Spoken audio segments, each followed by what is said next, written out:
कि ऑलमोस्ट काफ़ी स्टूडेंट्स हैं अभी भी, तो जो कैंडिडेट्स आएंगे वो बाद में आ सकते हैं। तो very good evening all of you. आज बेसिकली हमने ये जो सेशन रखा है ओरिएंटेशन सीटेड प्रोग्राम, यहाँ जो भी कैंडिडेट्स होंगे, आई थिंक जो भी स्टूडेंट्स हैं वो कहीं ना कहीं कुछ टीचिंग में इन्वॉल्व होंगे, चाहे वो डिप्लोमा डीएलएड कर रहे हैं, चाहे वो स्पेशल एड में डिप्लोमा कर रहे हैं या बीएड कर रहे हैं, क्योंकि आप सभी टीचर्स बनेंगे। तो बेसिकली सीटेट है क्या? पहले सीटेट नहीं होता था, 2011 के पहले सीटेट नहीं था। पहले डायरेक्टली एक रिक्रूटमेंट होता था, मतलब फाइनल एक एग्जाम होता था और आप गवर्नमेंट में पहुंच जाते थे। बट अभी पहले अगर आपको सेंट्रल गवर्नमेंट में, स्टेट गवर्नमेंट में अगर आपको वर्क करना है तो उसके लिए आपको क्या करना पड़ेगा? प्राइमेटिव थिंग है, प्राइमेटिव एलिजिबिलिटी है कि आपको सीटेट क्वालिफाई करना होगा। उसी के बाद आप अप्लाई कर सकते हैं गवर्नमेंट जॉब्स के लिए और उसमें एग्जाम क्वालिफाई करके उसके बाद आपका सिलेक्शन होता है। तो ये तो है कि बेसिकली अब सीटेट में आपको अगर जो पर्टिकुलर एग्जाम देने वाले हैं तो उसमें कुछ कैटेगरी वाले स्टूडेंट्स भी होंगे। लाइक अगर दिल्ली में जो ओबीसी हैं, ओबीसी कैंडिडेट्स हैं, एससी एसटी वाले कैंडिडेट्स हैं, तो उन लोगों के लिए इसमें रिलैक्सेशन है, आपका थोड़ा सा रिलैक्सेशन है। बाकी जनरल जो कैटेगरी के हैं उनके लिए आपको 90 मार्क्स, जो 60% जो स्कोर है वो करना होता है। तो जो स्कोर है बेसिकली जो फर्स्ट और सेकंड पेपर है दोनों ही 150 मार्क्स के होते हैं, 150 मार्क्स के दोनों एग्जाम्स होते हैं सीटेट के। अब इसमें आपको जनरल कैटेगरी में आपको 90 मार्क्स आपको क्वालिफाई करने के लिए लाने होते हैं, वो इम्पोर्टेंट है। तो अभी जो पहले ऑफलाइन आपका सीटेट होता था बेसिकली, वो ऑफलाइन सीटेट अब रिसेंटली लास्ट जो एग्जाम हुआ है ऑफलाइन, तो अब बंद हो चुका है। अब ऑफलाइन नहीं होगा, अब सारे एग्जाम्स जो हैं ऑनलाइन होने वाले हैं। तो सीटेट भी अब से ऑनलाइन है, डीएसएसबी भी 19 से ऑनलाइन है। अब सीटेट भी हमारा ऑनलाइन ही होने वाला है। तो लास्ट भी ऑनलाइन ही था। तो इसमें बेसिकली जो पहले सीटेट था उससे कुछ कुछ चेंजेस भी आए हैं। तो पहले जैसे जो सवाल आते थे वो डायरेक्टली आते थे।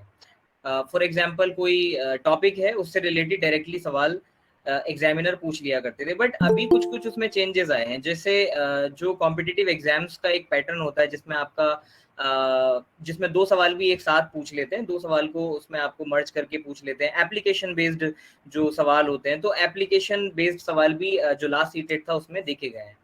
तो वो एक चेंज है जो एग्जाम में देखने को मिला है लास्ट में भी, और जो कमिंग सीटेट भी होगा उसमें भी ये चेंज आपको देखने को मिलेगा। तो अब करना क्यों ज़रूरी है सीटेट? और पहले एक और चेंज अभी रिसेंटली जो हमें सीबीएसई से मिला है। बेसिकली पहले जो सीटेट था सिर्फ वही कैंडिडेट कर सकते थे जो जिन्होंने फर्स्ट ईयर अपना, जैसे कोई डिप्लोमा इन स्पेशल एजुकेशन कर रहा है या डीएलएड कर रहा है, तो उसने फर्स्ट ईयर कंप्लीट करा हो सक्सेसफुली, देन उसके बाद वो सीटेट के लिए अप्लाई कर सकता था। बट अभी जो रिसेंटली अपडेट है उसके हिसाब से सीटेट अब वो भी कैंडिडेट दे सकते हैं जो जनरली अभी, जैसे फॉर एग्जांपल किसी का अभी एडमिशन 2020 में किसी का डीएलएड में एडमिशन होता है 1 महीने बाद, तो एक जो कमिंग सीटेट है उसमें वो भी कैंडिडेट सब एप्लीकेबल है, वो कर सकते हैं, एलिजिबल है, वो उसके लिए अप्लाई कर सकते हैं इजीली। तो ये पहले नहीं था, तो ये एक बहुत बढ़िया एक अच्छा स्टेप है। और लोगों को पहले ना पता ही नहीं होता था बेसिकली। कई बार तो ऐसा भी अवेयरनेस की इतनी कमी है कि हम ना तो गवर्नमेंट की तरफ हमें पता है, ना ही हम सीटेट देते हैं। तो पहले डिप्लोमा कर लिया और फिर बीएड कर लिया, उसके बाद हम सोचना स्टार्ट करते हैं, एक दो साल वर्किंग होने के बाद कहीं पर सोचते हैं कि हाँ अब हमें सीटेट देना चाहिए। तो ये एक प्रॉब्लम क्रिएट कर देता है किसी की भी लाइफ में, क्योंकि आप एलिजिबल ही नहीं है। अगर आप आपके पास सीटेड नहीं है और आप आपके सामने एक गवर्नमेंट जॉब आ जाती है तो आप एलिजिबल ही नहीं है उसके लिए, आप उस एग्जाम को दे ही नहीं सकते। अगर दे देंगे तो वो बाद में आपको डिस्क्वालीफाई कर दिया जाएगा क्योंकि आपका सीटेड नहीं है। तो सीटेड प्राइमेटिव थिंग है। तो जो भी कैंडिडेट यहाँ पे डिप्लोमा में हो चाहे बीएड में हो, वो सभी कैंडिडेट्स को चाहिए कि वो अपना माइंड ये बना करके चले कि ये जो 2 साल होंगे, चाहे डिप्लोमा के हों चाहे बीएड के हों, इन्हीं 2 साल में आपके कोशिश यही रहे कि वो फर्स्ट अटेम्प्ट में ही जो अभी कमिंग जो भी एडमिशन लेंगे वो फर्स्ट अटेम्प्ट में ही अपना सीटेट क्वालिफाई करके और वो एलिजिबल हो जाए। जैसे ही आपका डिप्लोमा खत्म होगा आपके पास एलिजिबिलिटी रहेगी गवर्नमेंट एग्जाम में बैठने की। और विद कैटेगरी, और इसमें भी एक बात है, जो अब ओबीसी कैंडिडेट है कोई, और कुछ कैंडिडेट होंगे जो दिल्ली से हैं, कुछ कैंडिडेट होंगे जो आउटसाइड दिल्ली से हैं।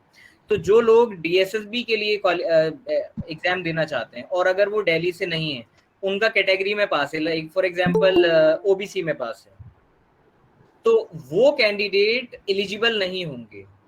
सिर्फ वही कैंडिडेट एलिजिबल इसमें होते हैं जो जनरल कैटेगरी के हैं, या फिर अगर ओबीसी आउटसाइड है तो उनको जनरल में ही माना जाएगा, तो जनरल कैटेगरी से उनको सीटेट को पास करना होगा, ना कि 82 प्लस ले आए तो वो एलिजिबल हो जाएंगे अगर वो आउटसाइड दिल्ली के कैंडिडेट हैं।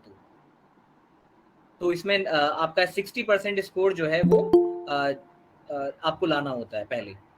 तो जो 60% स्कोर है इसमें अब जो हमारे सब्जेक्ट्स हैं, सीटेट में जो सब्जेक्ट्स आपको मिलते हैं, जैसे आपको 2 लैंग्वेजेस हैं जो ऑप्शनल हैं, आप कोई भी उसमें लैंग्वेजेस चूज कर सकते हैं अपने अकॉर्डिंगली। किसी का उर्दू अच्छा होगा, किसी की इंग्लिश अच्छी होगी तो इंग्लिश आप लैंग्वेज फर्स्ट रख सकते हैं, किसी की उर्दू अच्छी है तो उर्दू फर्स्ट रख सकते हैं, हिंदी भी रख सकते हैं, जिसकी भी सो ऑन, जो पंजाबी लैंग्वेज या जो भी लैंग्वेजेस रखना चाहते हैं।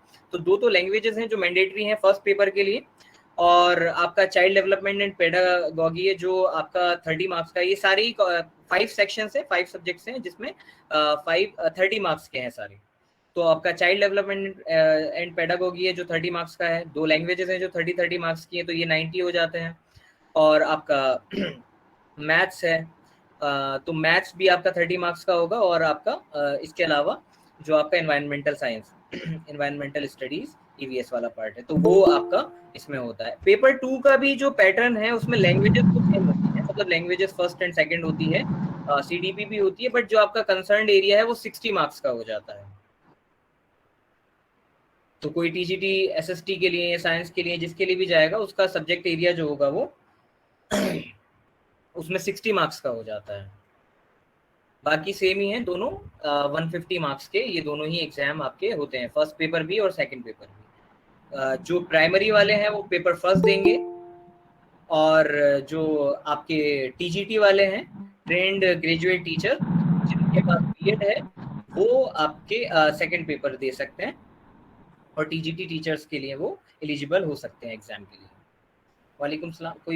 कोई मैसेज किया है किसी ने? Guess want to know how seated is beneficial for 40 plus and in private sector. Okay, अभी सवालों पर भी हम थोड़ा नजर करेंगे, अभी हम देखेंगे सवालों को भी, उसके बाद आप सवाल पूछ लीजिएगा। अभी late me finish first.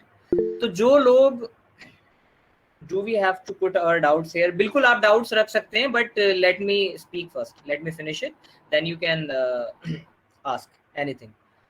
Okay okay okay. So अब सीटेट करना क्यों जरूरी है बेसिकली? तो सभी किस लिए करते हैं सीटेट? या तो प्राइवेट सेक्टर में हम टीचिंग जॉब्स में जाना चाहते हैं, या हम गवर्नमेंट जॉब्स में जाना चाहते हैं। तो जो प्राइवेट सेक्टर, अब फॉर एग्जांपल बहुत सारे ऐसे स्कूल्स हैं, इंटरनेशनल स्कूल्स हैं जो सीटेट जिनके लिए मैंडेटरी है। आप पहले आपके पास सीटेट होना चाहिए, आपकी डिग्री होनी चाहिए, उसके बाद आप एलिजिबल हैं वहां पे वर्क करने के लिए। ऐसे ही आपका अगर कॉन्ट्रैक्ट, अगर आप परमानेंट भी नहीं है तो आप कॉन्ट्रैक्ट पे अगर काम करना चाहते हैं, आप केवीएस में काम करना चाहते हैं, आप एमसीडी में काम करना चाहते हैं, आप इंडिया के कहीं भी किसी भी कोने में किसी भी सेंट्रल गवर्नमेंट या आपका स्टेट गवर्नमेंट में आप वर्क करना चाहते हैं, तो उसके लिए आपका मैंडेटरी है कॉन्ट्रैक्ट पर होने के लिए कि आपको पहले सीटेट आपका क्वालिफाई होना चाहिए, तभी आप टीचिंग की पोस्ट पे वहां पर पहुंच सकते हैं। तो ये आपका प्राइमरी लेवल और टीजीटी लेवल, इन दोनों के लिए आपका सीटेट होता है। उसके बाद पीजीटी के लिए आपको सीटेट नहीं चाहिए। प्राइमरी लेवल पे आपको फर्स्ट पेपर चाहिए, जो मैं बता भी रहा था, फर्स्ट टू फिफ्थ तक के लिए जो आपको पेपर फर्स्ट चाहिए होता है, और इससे ऊपर ट्रेंड ग्रेजुएट टीचर जो 6th के बाद के लिए है, तो उसमें आपको सेकंड पेपर चाहिए होता है बेसिकली।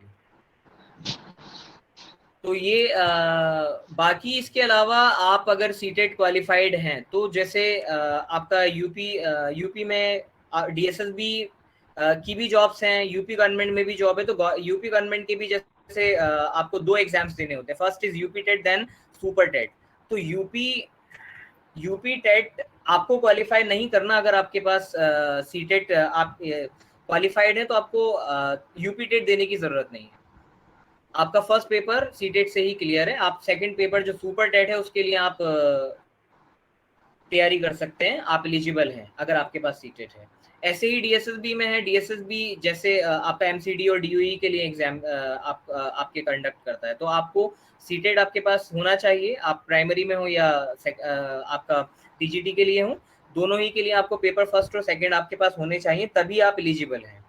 उसके बाद आप डीएसएसबी के लिए अप्लाई कर सकते हैं, उसमें फिर आप जो डिपार्टमेंट्स हैं उसमें आप आगे जा सकते हैं, जिसमें आपकी सारी जॉब्स हैं। जैसे अभी स्पेशल एजुकेशन की भी अभी रिसेंटली जॉब्स गई हैं, तो उसमें भी लोगों ने उन्होंने ही अप्लाई किया था जो जिनके पास सीटेट था। तो सीटेट इज मैंडेटरी।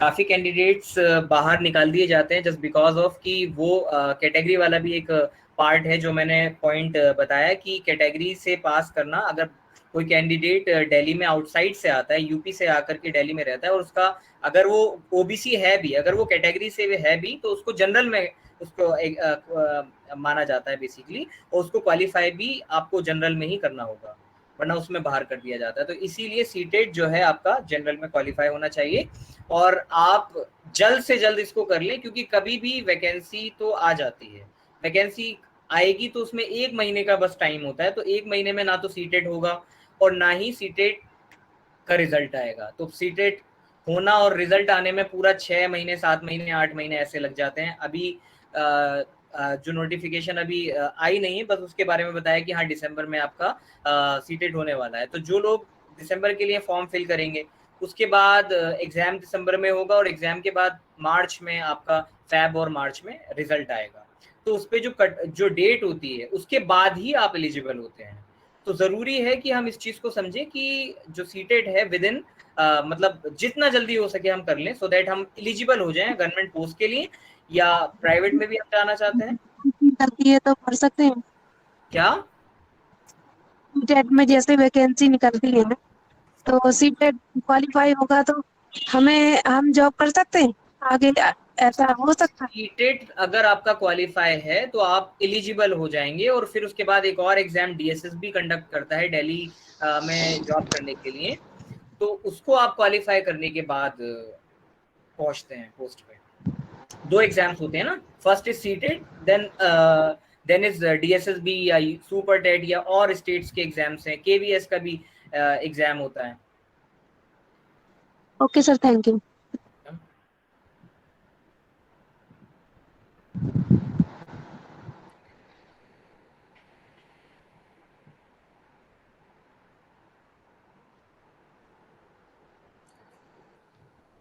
अब इससे सीटेट से रिलेटेड अब आपके जो भी डाउट है मुझसे पूछिए।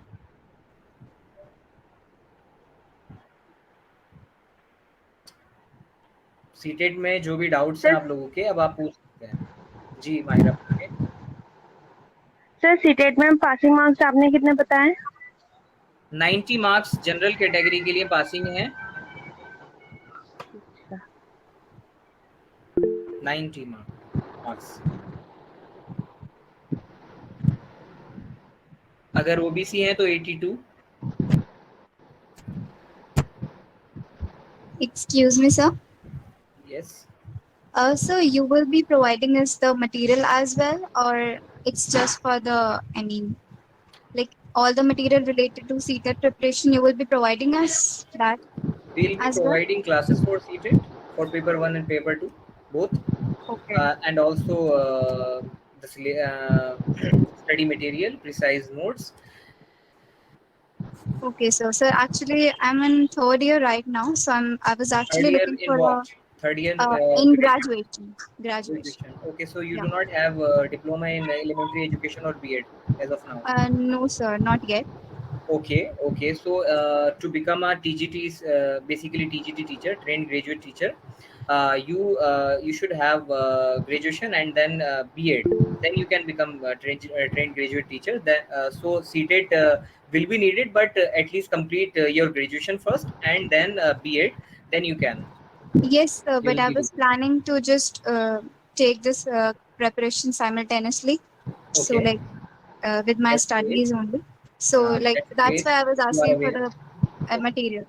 Okay, so study material we'll be providing here, and also classes for CTET, both paper, first and two. Okay, okay, thank you, sir. Okay, welcome. Yes, I think someone is asking in the chat. One second.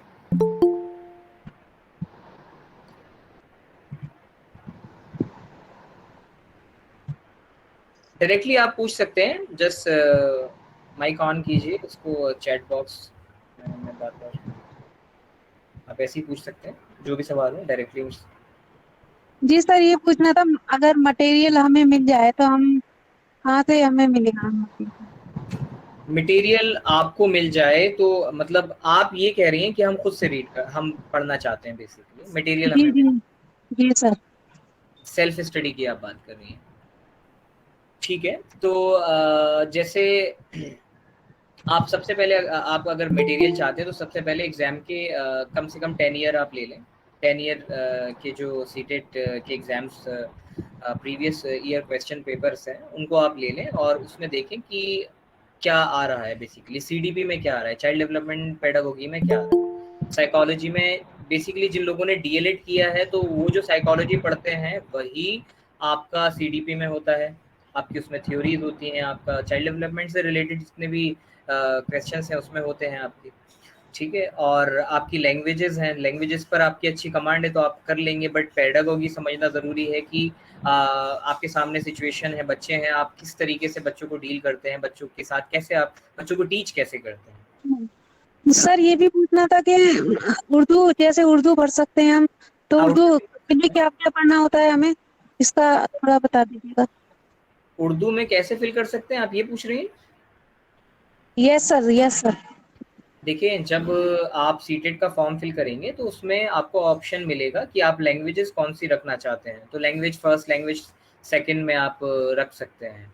Language sir Urdu में क्या पढ़ना होता है हमें, ये पता नहीं। उर्दू में देखें आप, जो जनरल आपकी देखें, जब हम सीटेट करते हैं तो उसमें जनरल सवाल आपकी, अगर ग्रामर आपकी बेहतर है, कोई भी लैंग्वेज की आपकी ग्रामर अच्छी है, आप अनसीन पैसेजेस कर सकते हैं, चाहे हिंदी के हों चाहे इंग्लिश के हों, दोनों ही के अगर आप अनसीन पैसेजेस कर पाते हैं तो इजीली आप कर पाएंगे, बट पेडागोगी समझना ज़रूरी है, तो पेडागोगी के लिए आपको देखना पड़ेगा। ठीक है, okay sir. Yes, So I want to know, okay. do you provide more in English and Hindi both, or only in Hindi or only in English? In both languages. Okay, sir. In Hindi, yes. Sir इसकी preparation के लिए 10 years के अलावा कोई ऐसे particular book भी आती है? पर्टिकुलर बुक्स आपकी आप समझ लें 3rd to 5th first paper के लिए 3rd to 5th आपकी एनसीईआरटी आपको पता होनी चाहिए। आप अगर जानते हैं उसे तो आप इजीली क्रैक कर लेंगे CTET. 3rd to 5th NCERT, all subjects. Yes, all NCERT EVS आपका। लैंग्वेजेस अगर आपको आती हैं तो वो भी आप कर सकते हैं, प्राइमरी लेवल की आपको लैंग्वेज आनी चाहिए, पेडागोगी समझ लें। चार्जेस फॉर पार्ट 1 सेकेंड, ये चैट बॉक्स में देख लेता हूँ। सॉरी, सीटेट के बाद का प्रोसेस क्या है जॉब तक का?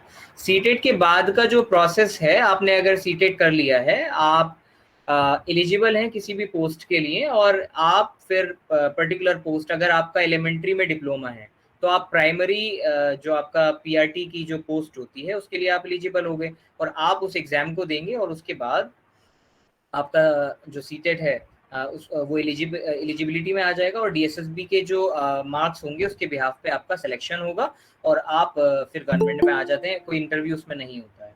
सर केवीएस का भी क्या पूछ रहा हूँ, केवीएस का भी पैटर्न बता दीजिए। Okay, DElEd 3rd year, can I give CTET? ठीक है, charges for 1 part.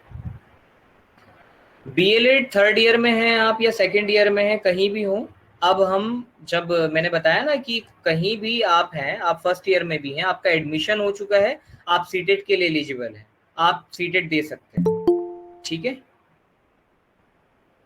And sir, how many times? How many times means how many If I times? got 74% and I want to increase my percentage, then how You many can times do I can participate in this exam? Couldn't get. Hello, can you repeat again, please? Yes, sir. Sir, I'm asking Hmm. if I got poor marks and Ah. I want to do it again, then how many times I am eligible to give this exam? You are eligible, you can do it, no limitation, there is no limit. Okay, sir. Okay. Sir Urdu की class भी आप दे सकते हैं?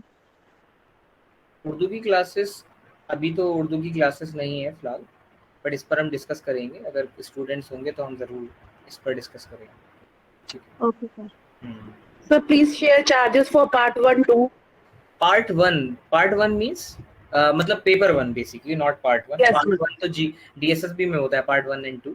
सो charges basically जो ये classes रहेंगी हमारी, 3 months classes होंगी डेली, और 2 आवर्स 2.5 आवर डेली होगी क्लास, 6 डेज अ वीक। और इसके चार्जेस पेपर 1 के लिए भी और पेपर 2 के लिए भी 2000 है, 2000 पर पेपर। बट अगर आप इसको कंबाइन लेते हैं तो 3500 charges. So please share timing for the classes too. Timing will be from 8 to 10:30, 8 to 10:30, and till 1st of September we have demo classes, so you can join demo classes also, then you can take your admissions. Okay, sir. Thank you. But these 2000, this amount is till only 25th of August only. So this is basically discounted amount. So अभी आप admission 25th तक लेते हैं तो ये है, but उसके बाद वो थोड़ा इंक्रीज हो जाएगा, तो अभी ये डिस्काउंटेड अमाउंट है 25th August तक। Basically, we have to pay 2000 for 3 months. अगर अभी करते हैं तो। yes for paper 1, and if you want 2 paper then आप 3500 के दे सकते हैं, और फिर आप दोनों कर पाएंगे, दोनों की तैयारी। Sir, it will be more beneficial na if we will clear both the papers. Yes, it will be, but you should have DLED, diploma in elementary education or special education, and B.Ed with graduation, then it will be beneficial, otherwise not. Okay, sir. अस्सलामुअलैकुम sir. हाँ, yes, test series किसी ने कहा है, test series के about. Yes, test series भी होंगी, test series भी हम इसमें रखेंगे included. What you will teach in class, हम कंप्लीट जो सिलेबस है पेपर 1 का, पेपर 2 का, हम उसको कंप्लीट करेंगे। आलिया,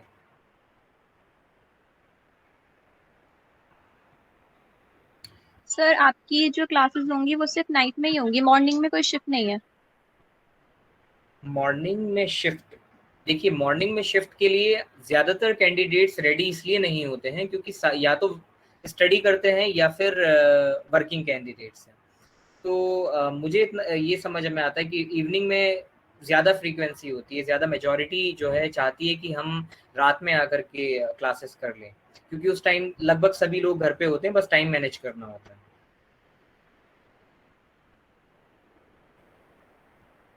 सर टेक्स्ट पर भी ध्यान दें। अनवर भारती, प्लीज आप अनम्यूट कर लें खुद को, डायरेक्टली आप बोल सकते हैं।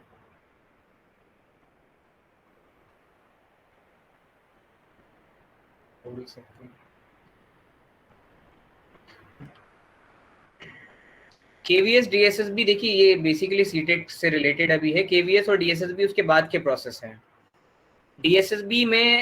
डीएसएसबी के लिए आप एलिजिबल तभी होंगे जब आपके पास, अगर टीजीटी या पीआरटी के लिए आप जाना चाहते हैं तो आपके पास सीटेट होना चाहिए, मैं बार बार ये कह रहा हूँ। उसके बाद डीएसएसबी एग्जाम कंडक्ट करेगा, उसी के बाद आपकी जो जॉब है वो परमानेंट होती है, उसके बाद ही आपको पोस्टिंग दी जाती है।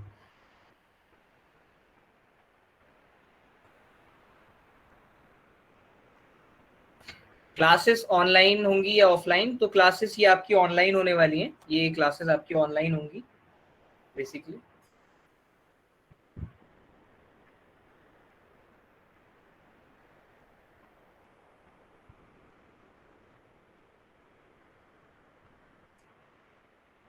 सर जी, एक बार अगर सीटेट क्लियर कर लेते हैं तो फिर उसकी वैलिडिटी लाइफ टाइम रहती है या कुछ होता है ड्यूरेशन भी?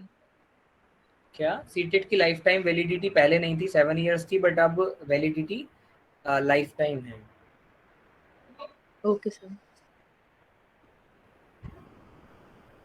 सर अगर कोई बीएड में अभी एडमिशन ले रहा है तो मतलब अभी तो ले लेगा जब तक सीटेट 1 का पेपर वो निकलेगा फॉर्म वगैरह, तो एलिजिबल है ना वो देने के लिए?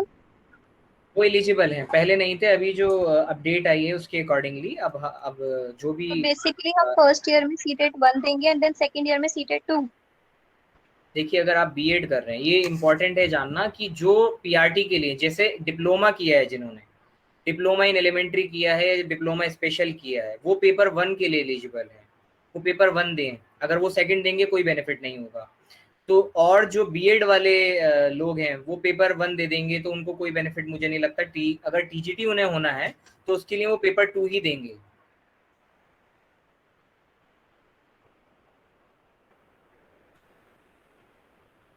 ठीक पर है, सर अगर जैसे दोनों पेपर क्लियर रहेंगे तो स्कोप ज्यादा हो जाएगा ना कि फर्स्ट टू 8 आप किसी भी क्लास के लिए एलिजिबल हो। स्कोप ज्यादा कैसे होगा? आप मुझे समझाने की कोशिश करें, मुझे बताएं तो आप मतलब किस सेंस में बात कर रही हैं, मैं समझ नहीं पा रहा हूँ।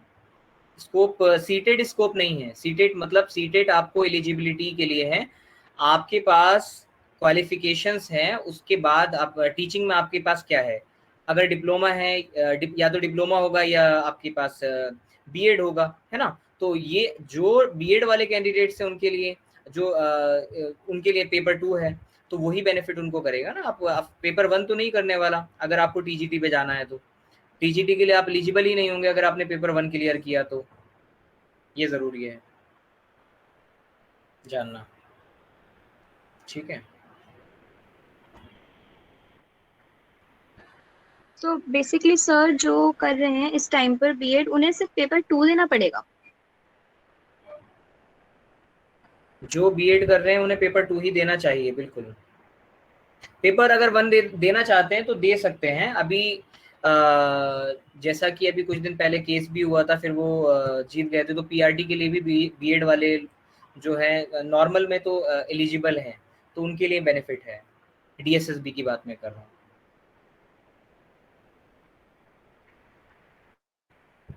ठीक है,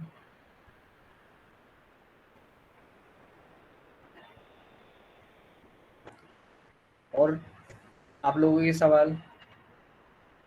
सर ये दोनों पेपर मतलब दिसंबर में ही होंगे सेम डे और हाँ, डिफरेंट डेट्स? दिसंबर में ही। अभी जो हमें सर्कुलर मिला है उसके अकॉर्डिंग दिसंबर में ही एग्जाम होने वाला है।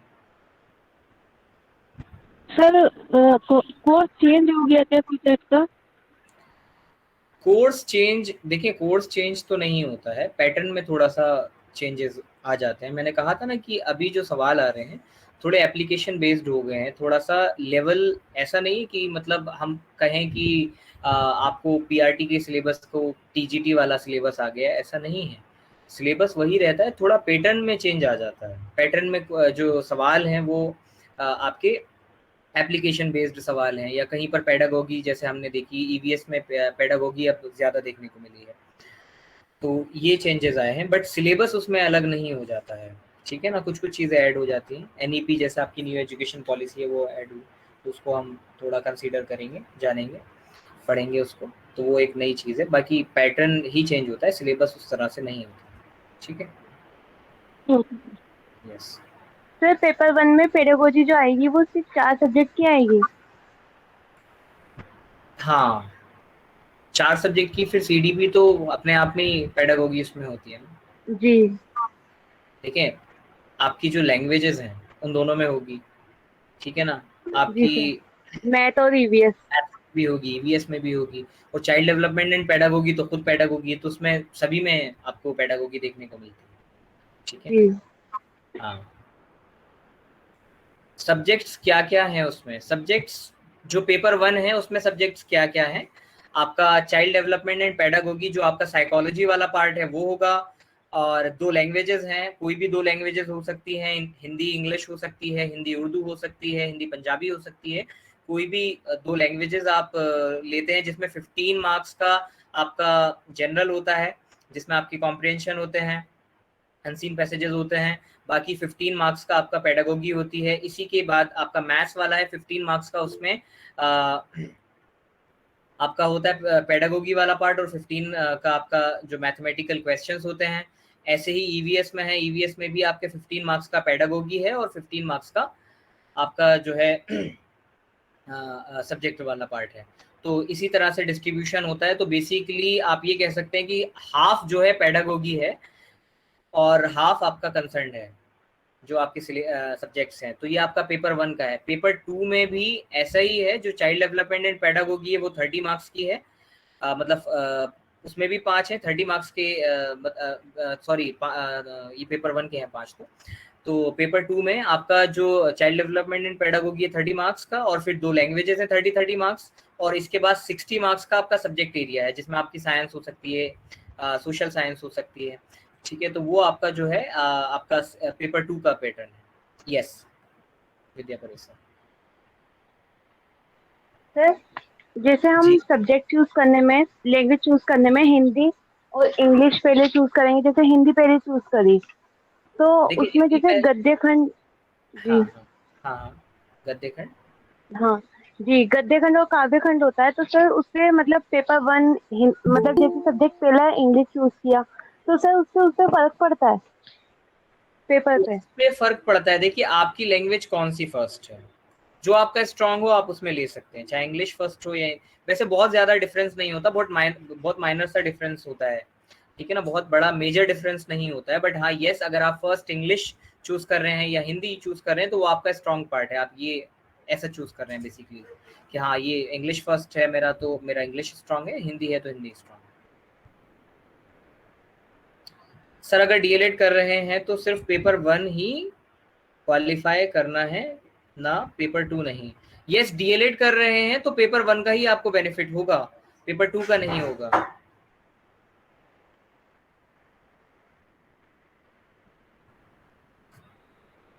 अगर आप ग्रेजुएशन भी साथ में कर रहे हैं, आपने अगर डिप्लोमा इन स्पेशल एजुकेशन किया है, साथ में आपने डिस्टेंस से ग्रेजुएशन के लिए अप्लाई किया है, और उसके बाद आप बीएड भी कर लेते हैं, तो आप दोनों ही एग्जाम दें, क्योंकि फिर दोनों ही आपको क्या करेंगे, बेनिफिट करेंगे। आपको पीआरटी के लिए आपका पेपर 1 करेगा, टीजीटी के लिए आपका पेपर 2 करेगा। अलीना खान पूछ रही हैं सर इसमें नेगेटिव मार्किंग है या नहीं। नेगेटिव मार्किंग अभी तो नहीं है, और अब सीबीटी बेस्ड होगा, जो क्वेश्चन जो आपका एग्जाम होगा कंप्यूटर बेस्ड होगा, कंप्यूटर पर होगा। आपका पेपर पेन वाला जो पहले था जिसमें आपको ओएमआर शीट फिल करनी होती थी, वो अब नहीं करनी है। Actually, I haven't decided this teaching line, but one of my sister Tabassum got selected in TGT from the Shubh Academy, so I decided this too. Tabassum Naz Vidya Parisar, I guess, right? TGT Urdu. Okay. So you are not decided yet. आप क्या चाहती हैं, मतलब मैं समझ ये नहीं पा रहा हूँ, आप अकॉर्डिंगली क्या चाहती हैं बेसिकली? टीचिंग में स्कोप क्या है आप ये जानना चाहती हैं? सीटेट, ये क्या क्या जानने की कोशिश है, मैं ये पूछना चाह रहा हूँ।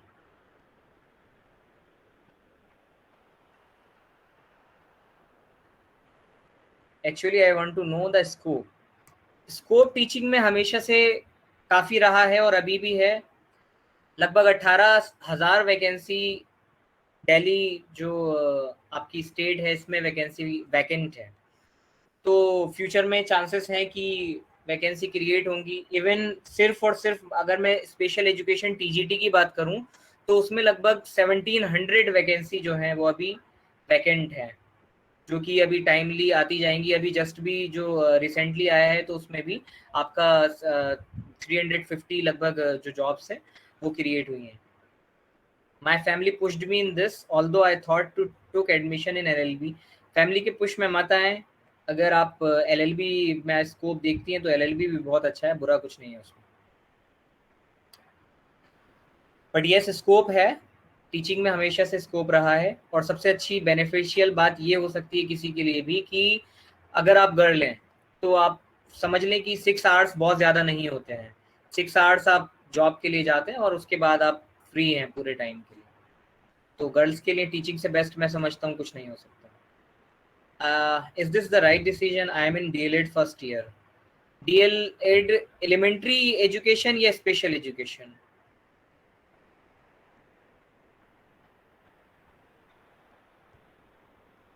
स्पेशल में है तो बहुत बेस्ट है, स्कोप है। Sir language first, language 2 Urdu ले सकते हैं, बिल्कुल ले सकते हैं। कोई भी लैंग्वेज फर्स्ट ले सकते हैं, कोई भी लैंग्वेज सेकंड ले सकते हैं, कोई मैंडेट नहीं है। उर्दू भी ले सकते हैं आप, पंजाबी भी ले सकते हैं, संस्कृत, जो भी आप लैंग्वेजेस लेना चाहते हैं वो ले सकते हैं।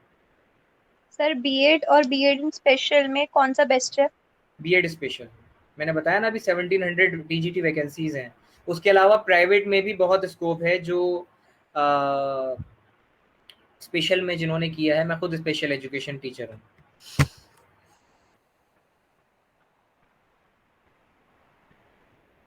स्पेशल में काफ़ी स्कोप है, क्योंकि बात यह है कि लोग जाना नहीं चाहते हैं। एक ये वजह भी है कि लोग जाना नहीं चाहते हैं स्पेशल एजुकेशन में। स्पेशल एजुकेशन को हमेशा थोड़ा अलग नज़रों से देखा जाता है, तो इसलिए उतना लोग जाते ही नहीं है स्पेशल एजुकेशन में। जबकि स्कोप बहुत है क्योंकि लिमिटेड लोग होते हैं और वैकेंसीज भी, अगर हम सुप्रीम कोर्ट का ऑर्डर देखें तो उसमें मैंडेट किया है कि 2 स्पेशल एड हर स्कूल में, पूरे इंडिया के हर स्कूल में 2 स्पेशल एजुकेशन टीचर्स का होना ज़रूरी है और होने चाहिए। तो उसके लिए दिल्ली में तो पूरी क्रांति सी है कि और अभी जैसे कि 1126 वैकेंसीज थी इसमें पीआरटी के लिए, और टीजीटी की जस्ट मैं बता रहा हूँ 350 वैकेंसीज थी। तो आने के चांसेस रहते हैं। अब जैसे आप देखते हैं कि लोग आईएएस आईपीएस बनना चाहते हैं, तो आईएएस आईपीएस को आप देखें कि आप लोग देख रहे हैं कि 20 लाख 30 लाख 40 लाख लोग एग्जाम दे रहे हैं, और आप जो है कितने, सिलेक्शन कितने लोगों का होना है, तो वो 1000 से कम ही होंगे जितने भी होंगे। तो वो आपको मतलब वहां पर बहुत टफ कंपटीशन हो जाता है। तो कंपटीशन एक कम करने के लिए हम कह सकते हैं कि स्पेशल को चूज किया जा सकता है, कंपटीशन कम होगा नॉर्मल से।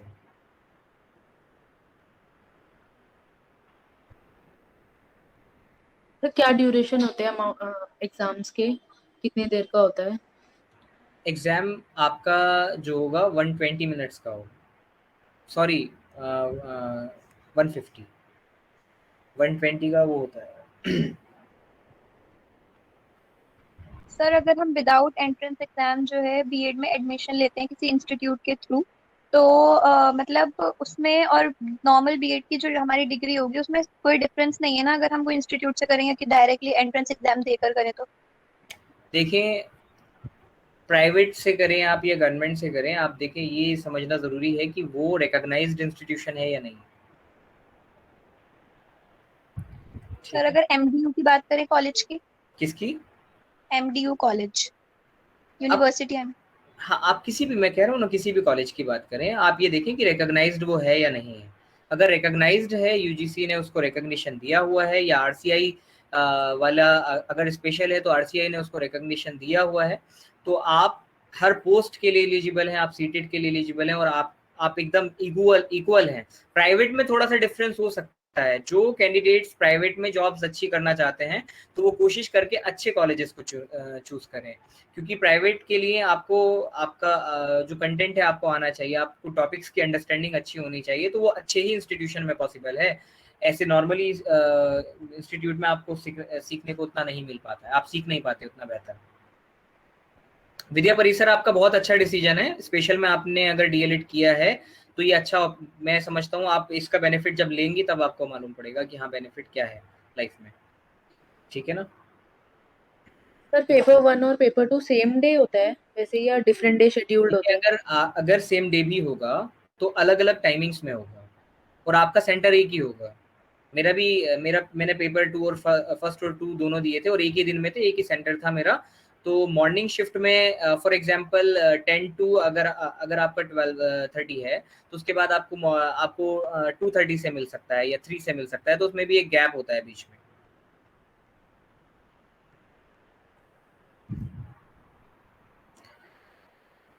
वन मिनट पर क्वेश्चन मिलता है बेसिकली सीटेट में।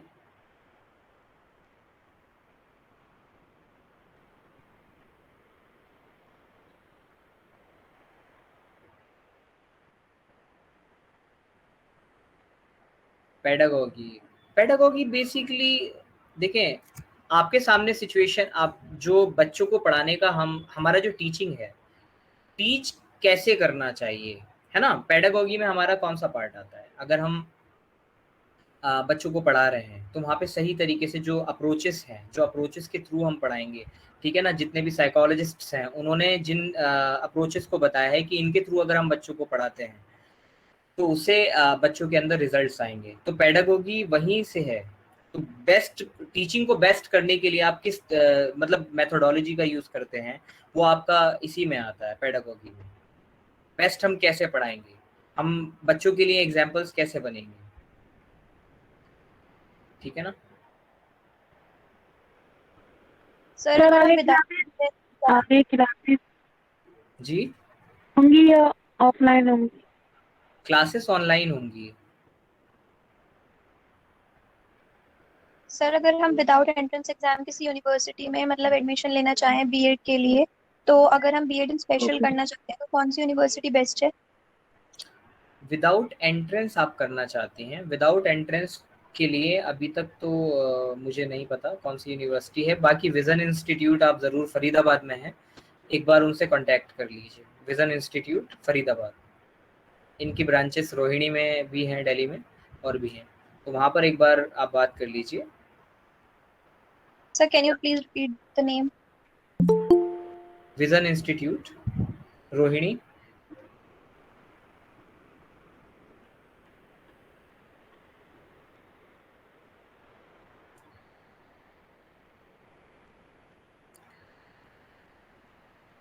या मेरा ये नंबर है, आप मुझसे बात कर सकते हैं विजन के लिए, मैं भी चैट बॉक्स में लिख रहा हूँ, ठीक है। मैसेज करिएगा व्हाट्सएप पर, मैं बता दूँगा।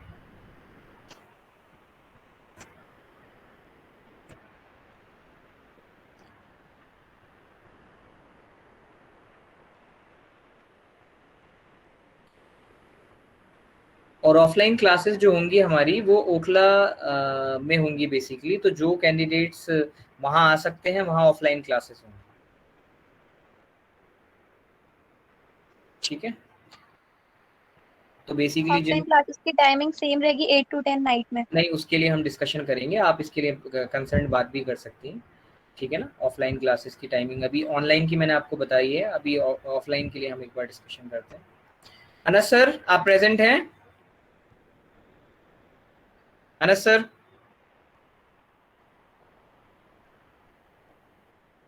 हाँ अनस सर, एक बार ऑफलाइन का आपको अगर मालूम है तो मुझे बताइए।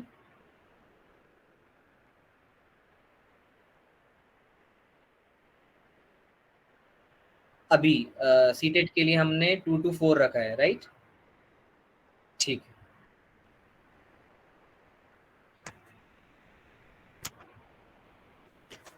बाकी कुछ अगर आपको बताना है अनस भाई, आप भी बता सकते हैं। आप बाकी और स्टूडेंट्स जो कुछ पूछना चाहते हैं वो पूछ भी सकते हैं मुझसे डायरेक्टली। अनस सर भी हैं यहाँ प्रेजेंट, बता सकते हैं।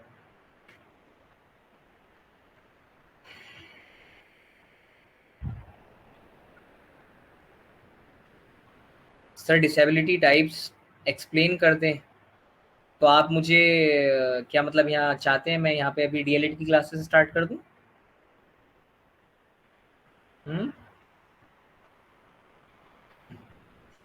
बीएड डीएलएड स्पेशल और बीएड जनरल दोनों के लिए सीटेट की सिलेबस सेम आती है, बिल्कुल। आपका उसमें सीटेट में कोई डिफरेंस नहीं है, पेपर 1 में पेपर 2, बट जिनका कंसर्न है वो आप कंसर्न वाले में बीएड पेपर 2 में अलग होता है, बस बाकी सेम ही होगा। सर ऑफलाइन क्लास 6 बजे से हो सकती है क्योंकि 2-4 मेरा कॉलेज होता है, इस पर हम डिस्कशन करेंगे। हाँ, आप कॉन्टैक्ट,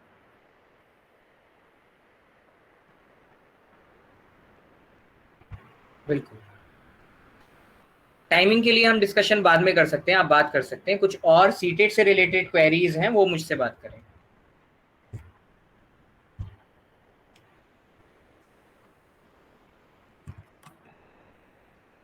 साइमा पूछ रही है पेपर 2 आप जो कोचिंग देंगे पूरा सिलेबस कवर होगा उसमें?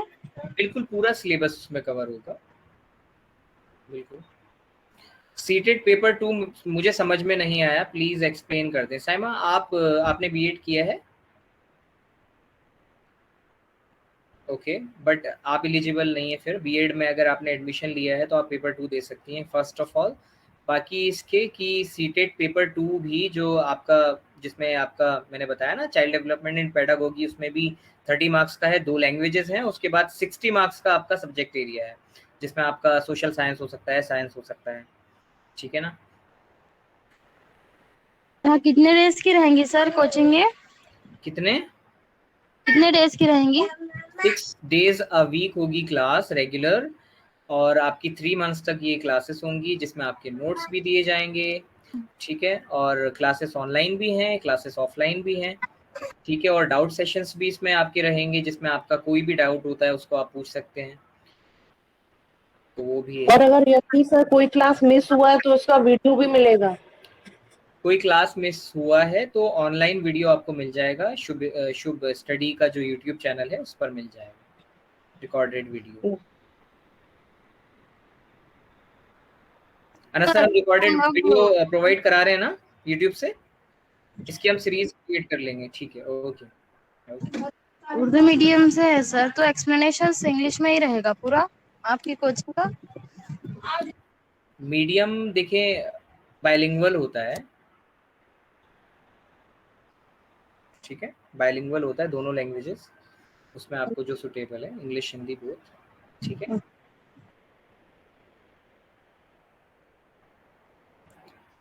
और कोई सर जो सवाल आप लोगों का? टीजीटी जो होता है वो 6 to 8 होता है। 6 to 8th 10th?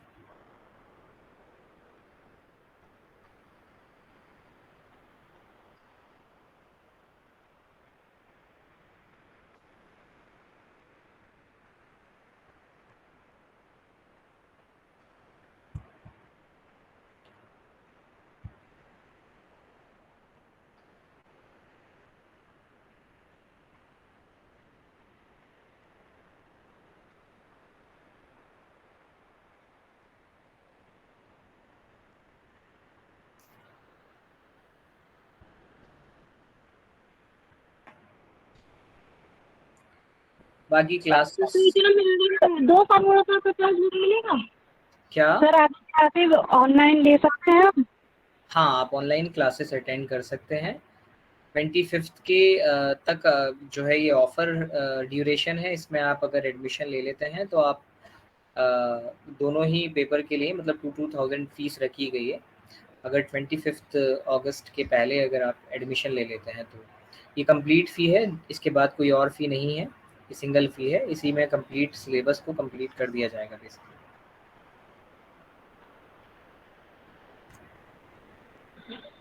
Okay sir, I join. Yes sir ले सकते हैं हम, ऑनलाइन आ गया क्लासेस करना ठीक है चाहते हैं। ठीक है। तो ये आप अभी हम इस बारे में आप ग्रुप से डिस्कशन कर सकते हैं, बात कर सकते हैं। अस्सलाम वालेकुम sir, after NTT we are eligible for paper 1। NTT Anas sir, NTT के बारे में आप थोड़ा सा बताइए अगर आपको मालूम है।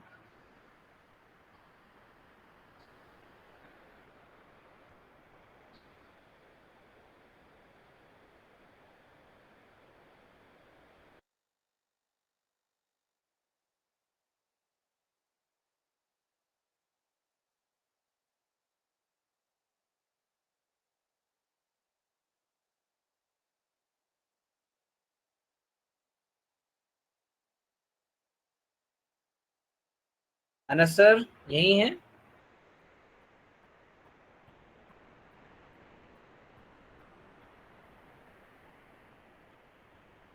चलिए ठीक, सर कहीं बिजी हैं। हाँ, एनटीटी वाले जो कैंडिडेट्स हैं वो भी आपका एग्ज़ाम दे सकते हैं पीआरटी के लिए, ठीक है ना। बेसिकली आपका जो एनटीटी है उससे प्राइमरी से छोटी क्लासेस जिन्हें हम नर्सरी टीचर ट्रेनिंग बोलते हैं, तो वो बेसिकली पेपर 1 ही देते हैं, वो पेपर 1 के लिए एलिजिबल है।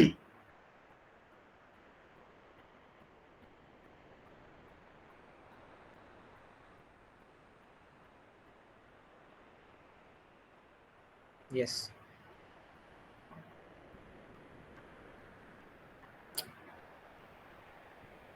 बाकी जो पीजीटी होते हैं, पोस्ट ग्रेजुएशन टीचर्स हैं, उनको सीटेट्स नहीं देने होते।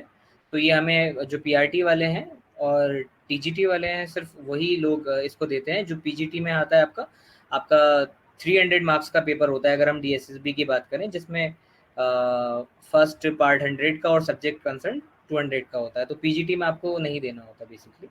After DElEd should I go for BEd too? Yes you should, क्योंकि फिर आप पूरा प्राइमरी भी और टीजीटी के लिए भी आप एलिजिबल हो जाएंगे, दोनों के लिए, पीआरटी के लिए भी एलिजिबल हो जाएंगे और टीजीटी के लिए भी।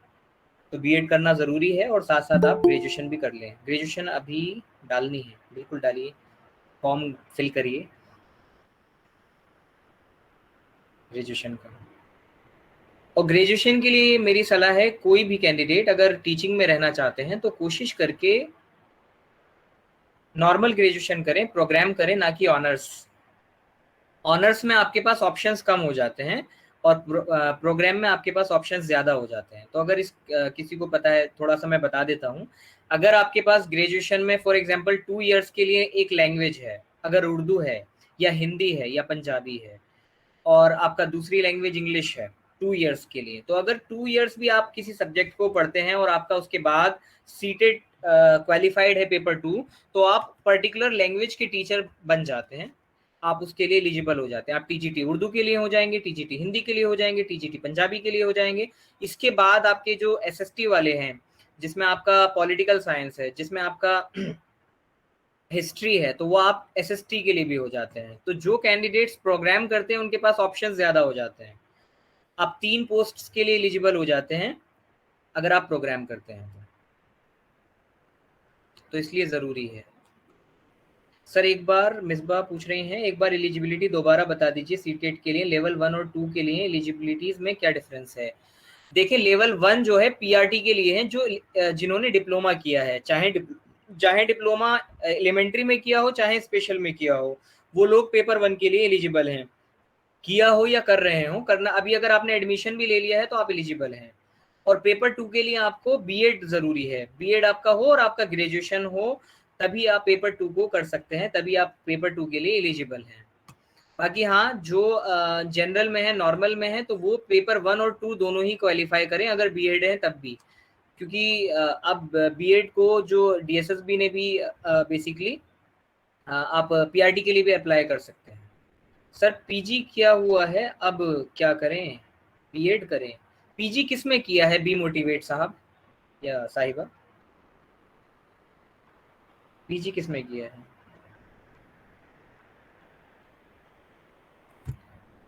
एमकॉम किया है आपने?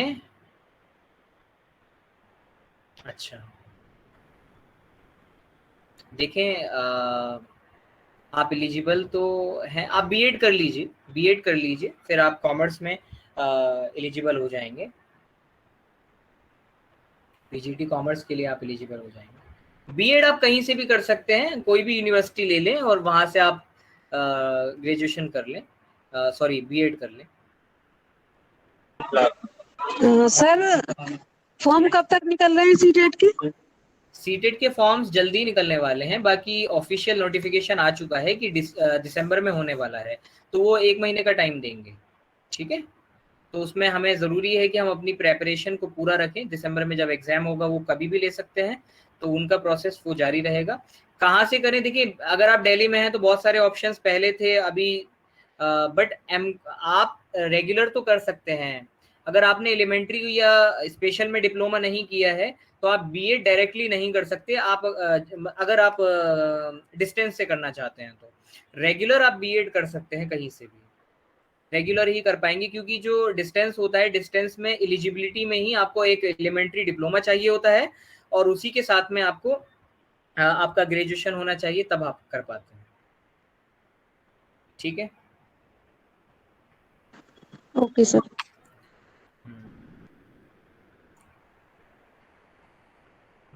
और कोई सवाल, या मैं आगे राहिल सर को मैं आगे इंट्रोड्यूस करूँ? कोई सवाल है अभी किसी का बाकी?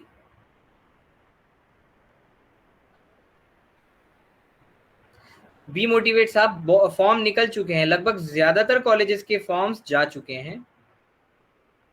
हाँ, डीएड नहीं किया तो फिर आपको रेगुलर करना होगा बीएड, और रेगुलर के फॉर्म लगभग मेरे प्राइवेट कॉलेज कई सारे अभी आप सर्च कर लें, गाजियाबाद के पास कई सारे कॉलेजेस हैं जो अभी भी एडमिशन दे रहे हैं, बट आपके दिल्ली के कोई भी, मैं समझता हूँ अभी तक कोई और मतलब यूनिवर्सिटी नहीं है जो बीएड करा रही है। कोई नॉर्मली इंस्टीट्यूट हो तो हो सकता है। सीटेट के बाद का एग्जाम कौन कौन से हैं? सीटेट के बाद आप डीएसएसबी आपका दिल्ली गवर्नमेंट के लिए एग्जाम दे सकते हैं। सीटेट के बाद आप यूपी गवर्नमेंट के लिए सुपर टेट दे सकते हैं। गाजियाबाद में कई सारे कॉलेजेस हैं, आप सर्च करिए बीएड इन प्राइवेट कॉलेजेस, ठीक है ना, बीएड प्राइवेट कॉलेजेस गाजियाबाद, तो शायद आपको एक लिस्ट मिल जाए वहां से, और उन पर आप डायरेक्टली कॉल करके आप पता कर सकते हैं, ठीक है ना। गाजियाबाद में एग्जैक्ट नेम नहीं मुझे पता है, आप एक बार लिस्ट निकालिए, सर्च करिए, गूगल करिए, आपको सब मिल जाएगा। प्राइवेट कॉलेजेस अभी भी आपको एडमिशन दे देंगे, और एडमिशन कहीं से भी करने की ज़रूरत है, क्योंकि 1 साल वेस्ट करना बेकार होगा, पूरा फिर आपका 3 साल का प्रोसेस हो जाएगा। तो अभी एडमिशन ज़रूर ले लें, उसमें देर ना करें। और सर बीएड स्पेशल में लेना हो एडमिशन तो? बीएड स्पेशल का मैंने विजन बताया था अभी आपको, आई थिंक और कहीं पर दिल्ली में नहीं है जहाँ पे एडमिशन हो रहे हैं, ठीक है ना। आपका आईपीयू से था, बट उसके भी फॉर्म जा चुके हैं, एडमिशन भी हो चुके हैं, ठीक है। सर सीटेट की लास्ट डेट कौन सी फॉर्म सीटेट फिल करने की? नहीं आया है, फॉर्म आया ही नहीं है अभी, जब फॉर्म आएगा मैं आपको इन्फॉर्म कर दूंगा, ठीक है। ठीक है ठीक है। ये है कि दिसंबर में होगा, बस इतना बताया गया है, ठीक है। तो बेसिकली सर अब हम बीएड स्पेशल में कहीं भी नहीं ले सकते प्राइवेटली एडमिशन? मैंने बताया ना, बस विजन कॉलेज तो है जो शायद एडमिशन अभी देने वाला है, वहाँ आप एडमिशन ले सकते हैं, बाकी कोई और कॉलेज यहाँ पर दिल्ली में नहीं है जो दे रहा है, ठीक है ना। For contractual job are we valid? Yes you are valid. मैंने पहले भी बताया था कॉन्ट्रैक्ट के बारे में, आप केवी में भी कॉन्ट्रैक्ट पर जा सकते हैं, आप एमसीडी स्कूल्स में भी कॉन्ट्रैक्ट पर जा सकते हैं, डीओई में भी आप स्कूल में कॉन्ट्रैक्ट पर जा सकते हैं, बट अभी पीआरटी में नहीं है, पीआरटी स्पेशल्स को नहीं माना गया है डीओई में, सिर्फ टीजीटी स्पेशल्स को ही जगह दी गई है, बट इन फ्यूचर जरूर मिलेगी पीआरटी को भी, क्योंकि पीआरटी की अभी डीओई में भी वैकेंसी लगभग 450 क्रिएट हो चुकी हैं, तो उसके बाद कॉन्ट्रैक्ट पर मैं समझता हूँ कि डीओई में भी क्रिएट होने के चांसेस होंगे in future. What about Hindi class? Hindi class means Hindi class होगी, राहिल सर आपकी हिंदी क्लास लेने वाले हैं। Rahil sir, are you present? Yes, 2000। NCERT 1 to 5 पढ़नी है या 1 to 8? 6 to 8 तो पेपर 2 वाले लोग पढ़ेंगे, और 1st to 5th पढ़ेंगे आपके जो पेपर 1 वाले कैंडिडेट्स। जी माहिर सर, मैं यहीं पे हूँ क्लास में। ठीक है, आप it's up to you now. I think सभी के डाउट्स जो हैं क्लियर हो चुके हैं, मैं जितना समझता हूँ। कुछ और पूछना है तो अभी भी मैं हूँ, आप बता सकते हैं, थोड़ा बहुत पूछ सकते हैं मुझसे, फिर राहिल सर कंटिन्यू करेंगे। सर 11th-12th के लिए तो एलिजिबिलिटी मास्टर्स है। one second, one by one please। Sir DEd special हम टीचर कहाँ से कर सकते हैं? डीएड स्पेशल की डेट जा चुकी है, 31 जुलाई वाज लास्ट, जा चुकी है डेट, अभी नहीं कर सकते।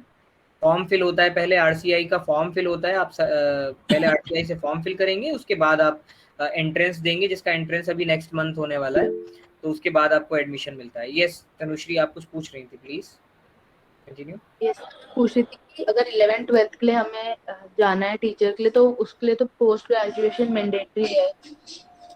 जी, फिर पीजी वाला हो जाता है ना आपका, मैंने बताया ना पीजीटी बनेंगे आप, पोस्ट ग्रेजुएशन टीचर आप बनेंगे, फिर तो वो आप बनेंगे, आपका मास्टर्स उसमें होना चाहिए कंसर्न सब्जेक्ट में, बीएड आपका होना चाहिए, ठीक है। फिर आप एलिजिबल हैं, उसमें आपको सीटेट नहीं देना होता, ना फर्स्ट देना होगा ना सीटेट सेकंड देना होगा, बस एक एग्जाम क्वालिफाई करिए और आप पीजीटी बन जाएंगे।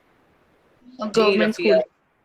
जी गवर्नमेंट स्कूल्स में बिल्कुल, प्राइवेट स्कूल्स में भी लगभग ऐसा ही है, सीटेड नहीं है, बस आपका बीएड होना चाहिए और आपके साथ पोस्ट आपका मास्टर्स होना चाहिए। सर डीएड कॉलेज प्राइवेट कर सकते हैं वो स्पेशल टीचर?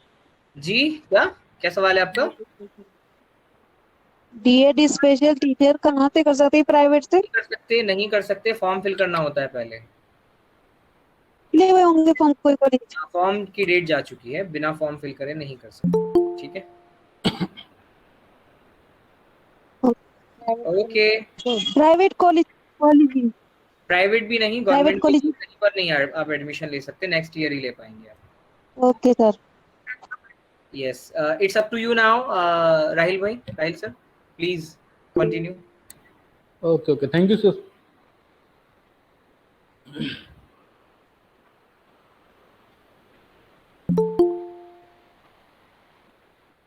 हेलो।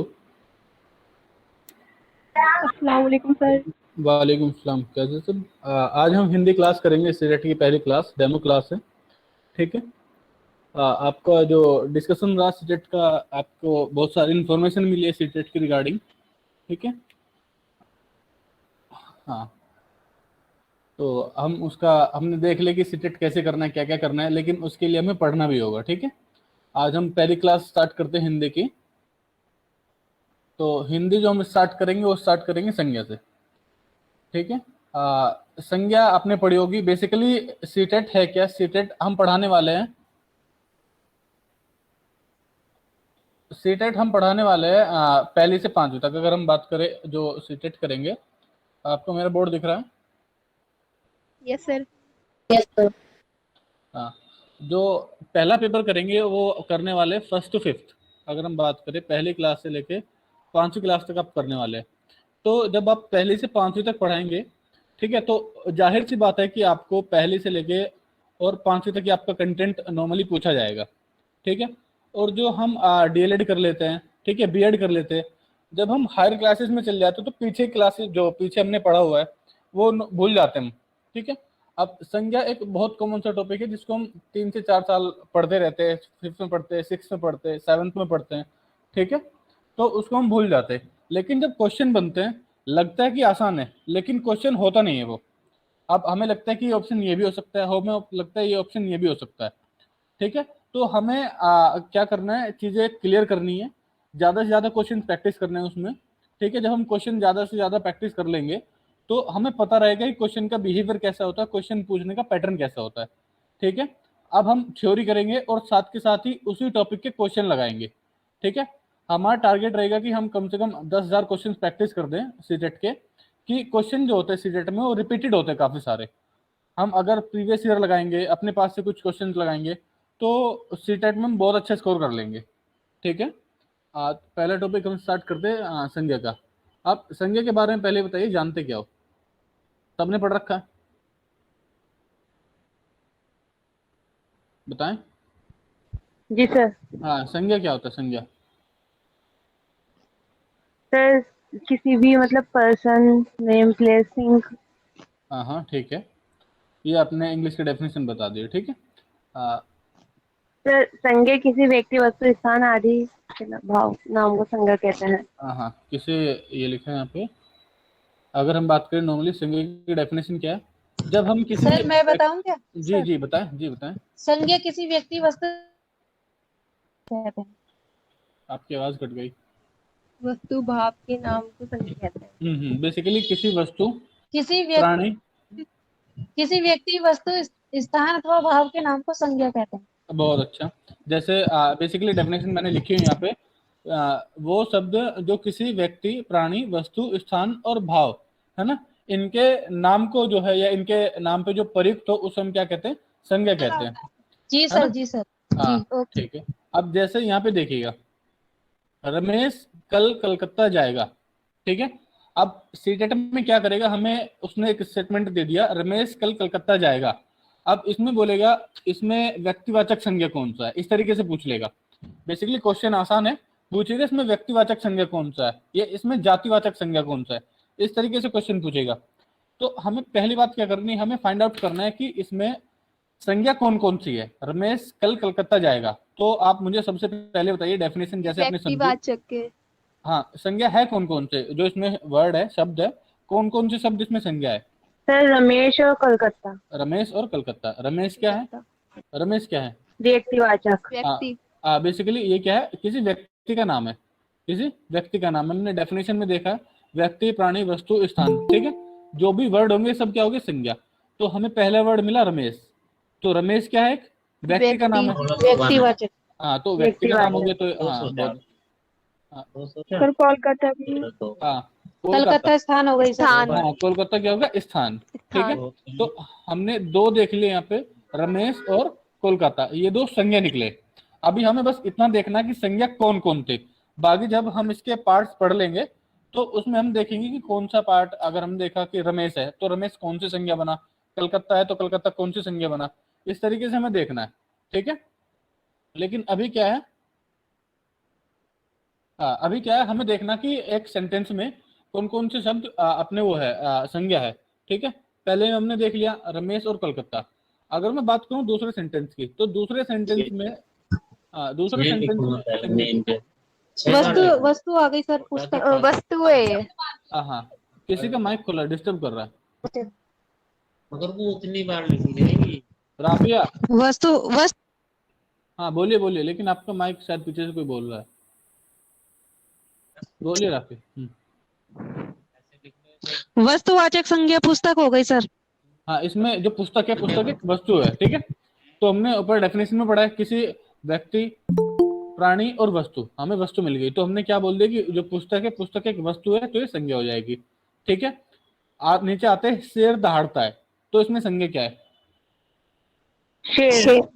शेर। नीचे सर शेर भाववाचक हो गया सर। नहीं, दहाड़ता है ना, दहाड़ना मतलब उसकी क्रिया है, काम है उसका दहाड़ना। अच्छा, सॉरी लेकिन सर। शेर क्या है, प्राणी का नाम है। शेर प्राणी, जी जी। नीचे आता है ईमानदारी अच्छी बात है। ईमानदारी ये सर अच्छी बात है। भाववाचक हो गई सर। बहुत अच्छा, ईमानदारी में क्या होगी, भाववाचक। ईमानदारी भाववाचक हो गई। ये भी भाववाचक है। हाँ, बहुत ऊंचाई, ऊंचाई। ठीक है, तो हमने देख लिया कि ये भी भाववाचक हो हाँ, गई। यही भाववाचक हो गई। अब हमने इसमें देख लिया कि संज्ञा कौन कौन सी हो सकती है, और आपने बता भी दिया कि कौन से टाइप की संज्ञा है। ठीक है, तो संज्ञा की मेरे ख्याल से डेफिनेशन क्लियर है, बहुत कॉमन सा टॉपिक है। किसी व्यक्ति, प्राणी, वस्तु, स्थान और भाव के नाम को हम क्या कहते हैं, संज्ञा। हमने सेंटेंस में से आइडेंटिफाई कर लिया कौन कौन संज्ञा है। ठीक है, अब हम देखते हैं कि संज्ञा के कितने भेद होते हैं, संज्ञा के कितने भेद होते हैं। अगर हम उसका मूल भेद देखें तो उसके होते हैं 3, लेकिन जनरली हम पढ़ते हैं 5। ठीक है, जनरली हम कितने पढ़ते हैं, 5। अगर हम देखें उसके हम देखें होते कितने, नॉर्मली 3। पहला कौन सा है, पहला कौन सा है, व्यक्तिवाचक, जातिवाचक और भाववाचक। हाँ, अभी जब मैं आगे स्लाइड अपनी चलाऊंगा तो उसमें आपको 2 और एक्स्ट्रा मिलेंगे। 2 और एक्स्ट्रा कौन कौन से हो जाएंगे, समूहवाचक और द्रव्यवाचक। बहुत अच्छे, समूहवाचक और द्रव्यवाचक। हाँ, तो टोटल मिला के क्या बन जाते, 5 बन जाते। लेकिन मूल भेद कितने होते हैं, 3, व्यक्तिवाचक, जातिवाचक और भाववाचक। जरा मुझे बताइए, व्यक्तिवाचक से आप क्या समझते हैं, जो हमारा पहला पार्ट है व्यक्तिवाचक, इससे क्या समझते हैं, और उसके कुछ एग्जांपल दीजिए। नाम, जैसे किसी का नाम हो गया, जैसे दिल्ली। दिल्ली, आपने दिल्ली बोल दिया, क्या व्यक्तिवाचक में बताना है ना। हाँ, व्यक्तिवाचक में आपको बताना है।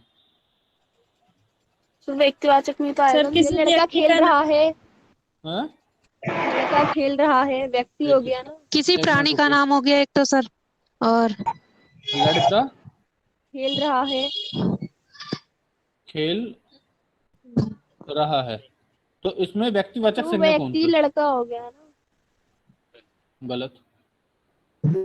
सर ये जातिवाचक है, क्योंकि एक ग्रुप को जो है वो आइडेंटिफाई करवा रहा है। बहुत अच्छे, बहुत अच्छे। अब आप बताइए, व्यक्ति में आएगा रमेश खेल रहा है। हाँ, रमेश खेल रहा है। तो आपने क्या किया इसमें, व्यक्तिवाचक की अगर मैं बात करूं तो व्यक्तिवाचक में क्या होता है, आपका व्यक्तिवाचक में होता है कि आप किसी को किसी का नाम हो सर, किसी को स्पेसिफाइड कर रहे हो, पर्टिकुलरली उसी से बात कर रहे हो। ठीक है, अब जैसे अब मैं बात कर लेता हूँ, आप इसके बाद इसमें डिफरेंस बताइए व्यक्तिवाचक में और जातिवाचक में। जातिवाचक में हम किसी पूरी जाति का बोध कराते हैं, लेकिन व्यक्तिवाचक में हम क्या करते हैं, किसी पर्टिकुलरली किसी का नाम लेके उसको संबोधित करते हैं। ठीक है, उसमें एक चीज और है, ये व्यक्तिवाचक में आप किसी का नाम ले लेते हैं, लेकिन जातिवाचक में आप उसकी पूरी जो उसकी पूरी कैटेगरी है उसको संबोधित करते हैं।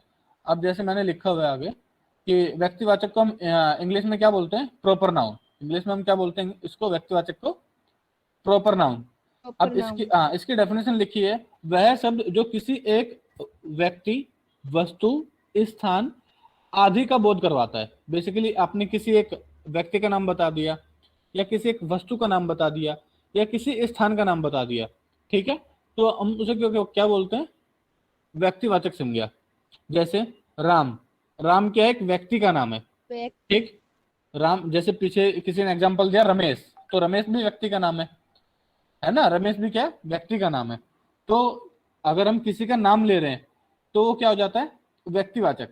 दिल्ली, दिल्ली क्या है, स्थानवाचक। स्थान सर, स्थानवाचक। किसी एक स्थान का नाम है। तो अगर मैं आपको बोलता हूँ मैं कल दिल्ली जा रहा हूँ, तो आपके दिमाग में तुरंत आएगा ना, दिल्ली एक ही है ना, तो आपने उसका नाम लेके उसको संबोधित किया है, समझ रहे हो, तो दिल्ली क्या हो जाएगा, व्यक्तिवाचक। मुंबई, ठीक है, मुंबई भी क्या हो गया, व्यक्तिवाचक। व्यक्तिवाचक। अब मैं आपसे कुछ और एग्जांपल लेता हूँ, मुझे बताना आप वो क्या होंगे, ठीक है।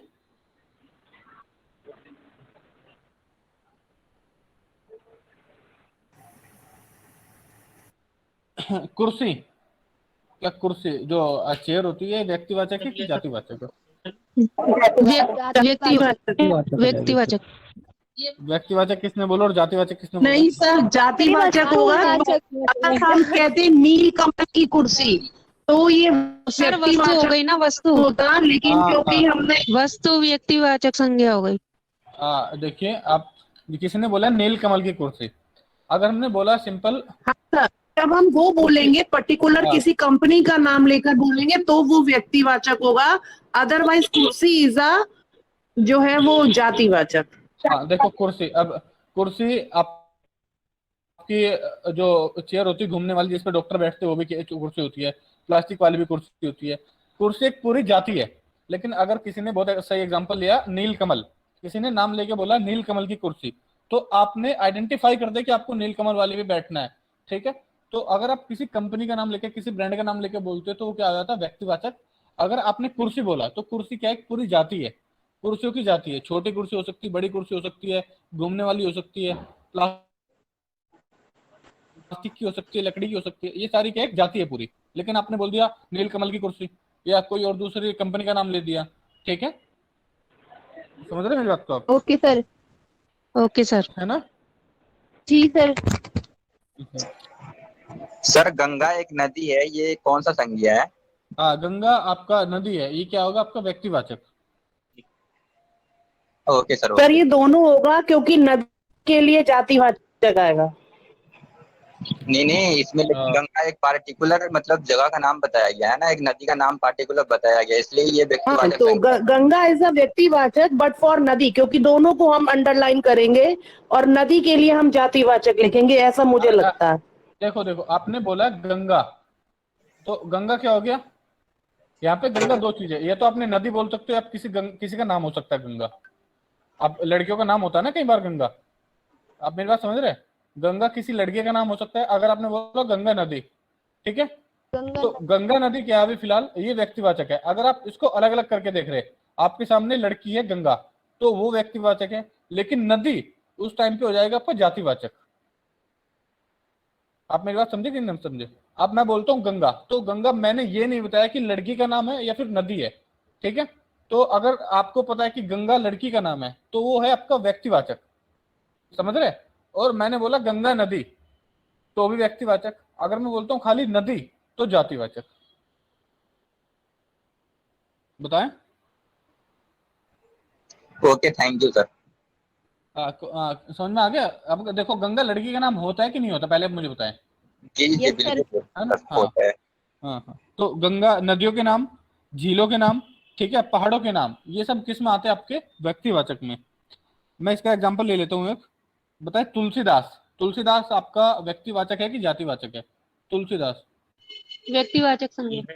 अच्छा सर गंगा की जगह अगर मैं सिर्फ ऐसे बोलूं कि यह एक नदी है तो फिर ये जातिवाचक हो जाएगा ना? हाँ, ये नदी हो गया। अब ये नहीं पता ना कौन सी नदी है, तो ये आएगा आपका जातिवाचक।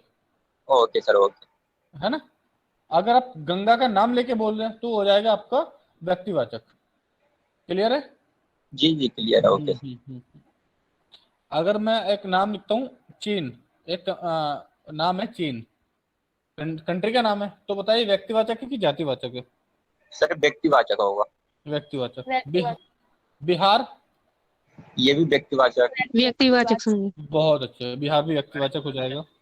हाँ, जो हमारे फेस्टिवल्स होते हैं, त्योहार होते हैं, मैं बोलता हूँ होली। सर ये भी व्यक्तिवाचक ही होगा आई थिंक। बहुत अच्छे, व्यक्तिवाचक होगा। Yes sir. मैं आपको इससे बताना चाह रहा हूँ, किसी भी कंट्री का नाम, किसी भी स्टेट का नाम, किसी भी फेस्टिवल का नाम, किसी भी नदी का नाम, ये सब क्या होंगे? व्यक्तिवाचक। ये सब क्या होंगे? व्यक्तिवाचक संज्ञा। अगर मैं किसी न्यूज़पेपर का नाम लिखता हूँ दैनिक जागरण, ये व्यक्तिवाचक होगा सर। दैनिक जागरण, ठीक है, ये भी क्या होगा? व्यक्तिवाचक। बेसिकली समाचार पत्र और पत्रिकाएं के जितने भी नाम होते हैं वो सब क्या होते हैं? व्यक्तिवाचक। बहुत अच्छे। मैं और इसमें कुछ एग्जांपल ऐड कर देता हूँ। सोमवार, सर व्यक्तिवाचक ही होगा ना? हाँ मैं पूछ रहा हूँ, आप बताएं। सोमवार व्यक्तिवाचक। बहुत अच्छे। तो इससे क्या हुआ? दिनों के नाम, महीनों के नाम, नदियों के नाम, त्योहारों के नाम, किसी भी देश का नाम, किसी भी स्टेट का नाम, ये सब किसके अंदर आएंगे? व्यक्तिवाचक के अंदर। अब मेरे ख्याल से इसमें कोई दिक्कत नहीं होनी चाहिए एग्जांपल के हिसाब से, कि आपको पता चल गया किसी भी कंट्री का नाम होगा, मान लो बिहार की जगह या चीन की जगह उसने दे दिया आपको रसिया, है ना, रूस, तो क्या लगाएंगे? व्यक्तिवाचक। व्यक्त लगा देंगे। बिहार की जगह आपको दे दिया उत्तर प्रदेश, तो क्या लगाएंगे? व्यक्तिवाचक। हाँ, तो एग्जाम्पल से बस ये समझिए, अगर मैंने बिहार लिखा है तो सारे जितने भी स्टेट है ना, सारे व्यक्तिवाचक के अंदर आएंगे। चीन लिखा है मतलब जितने भी कंट्रीज है सारी व्यक्तिवाचक के अंदर आएगी, है ना। ये जितनी भी पत्रिकाएं हैं या आपका समाचार पत्र है वो सब किसके अंदर आएगा? व्यक्तिवाचक के अंदर। क्लियर है? जी सर। बहुत अच्छे। उसके बाद बढ़ते हैं हम जातिवाचक पे, ठीक है। इसके बाद आते हैं हम जातिवाचक पे। तो जातिवाचक संज्ञा क्या होती है बताएं?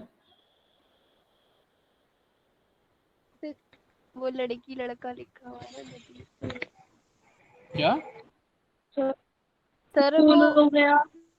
हाँ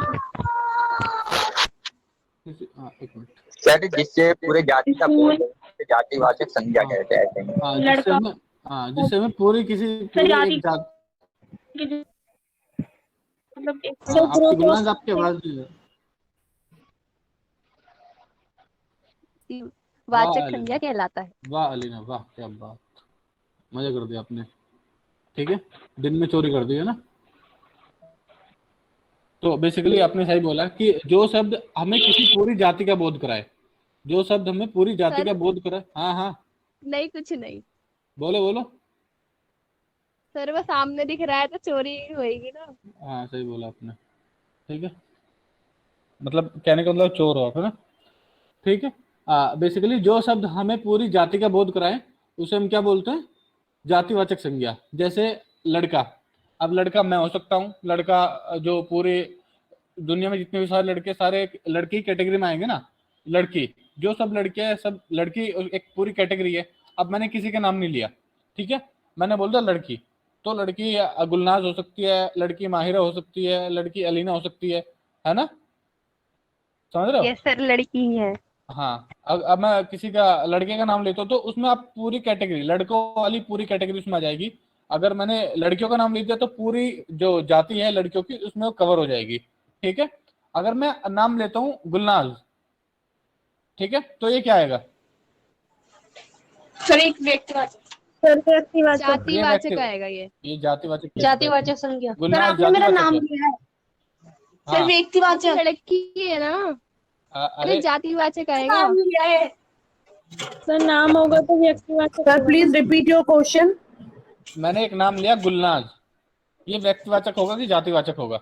व्यक्तिवाचक होगा सर, लेकिन अगर आप बोलेंगे गुलनाज एक लड़की है तो लड़की जो है वो जातिवाचक हो। हाँ, मैंने खाली इसमें संज्ञा होंगी। लड़की है ना। गुलनाचक व्यक्तिवाचक।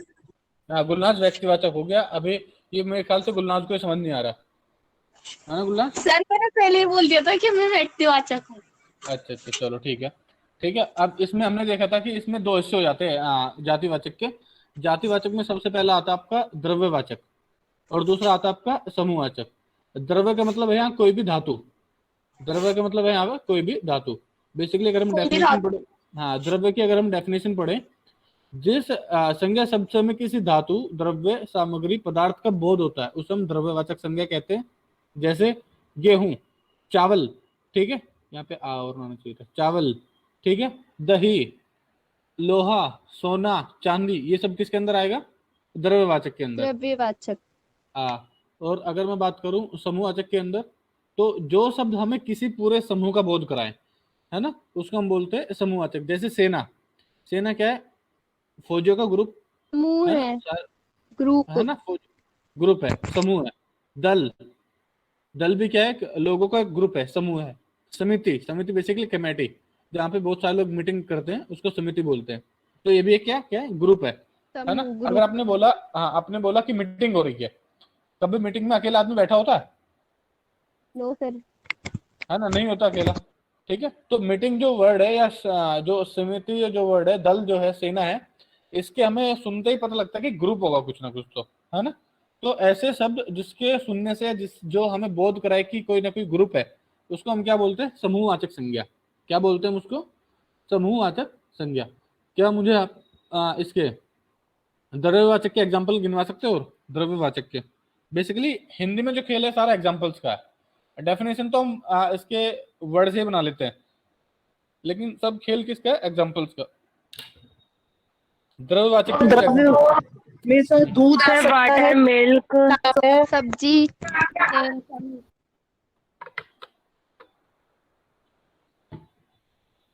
बताएं क्या बताना है सर? सर तरल पदार्थ को द्रव्यवाचक संज्ञा हो गई सर। बिल्कुल, जैसे मैं बोल देता हूँ दूध, सर दूध द्रव्यवाचक हो गई। नमक, पानी, आटा, नमक, आटा। अब किचन में घुस गए होंगे सारे। आटा, ठीक है। उसके बाद चांदी, लकड़ी, चांदी, मैदा, सूजी, सोना, ठीक है, ये यहाँ तक हो गया। चांदी, हाँ चांदी, सोना, ठीक है, लोहा, ठीक है, ये सब क्या आपके द्रव्यवाचक है। लेकिन अगर हम बात आए समूहवाचक पे, तो समूहवाचक के और बता दिए एग्जांपल्स। संगठन, संगठन, ठीक है, क्लास, कक्षा, बहुत अच्छे। फैमिली या नहीं, परिवार, बहुत अच्छा। और सभा, बताएं। और सर जैसे pride of Kings, swarm of बीज, ये सब जो है। आर्मी, समारोह, समारोह, समारोह, ठीक है। वेट,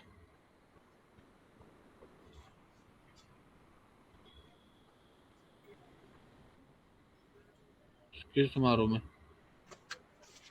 और लो बात कर लूँ मैं। गुच्छा, मेला, कॉलोनी भी तो होगी, कॉलोनी। गुच्छा, गुच्छा, गुच्छा, बहुत अच्छे, गुच्छा, गुच्छा। पेयर हो गया सर।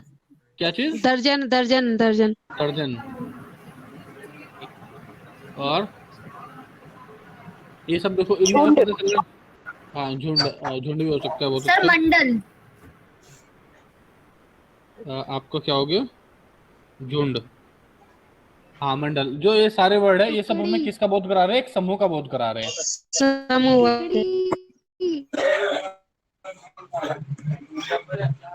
ठीक है।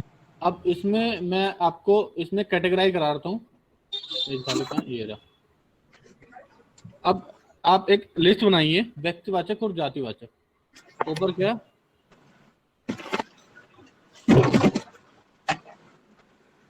ऊपर है हमारे व्यक्तिवाचक, ठीक है, नीचे जातिवाचक।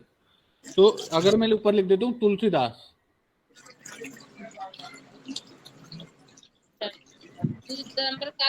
व्यक्तिवाचक संज्ञा। और नीचे लिख देता हूँ कवि, जातिवाचक, नीचे जातिवाचक, ठीक है। दूसरा लिख देता हूँ मैं सीता। बताएं।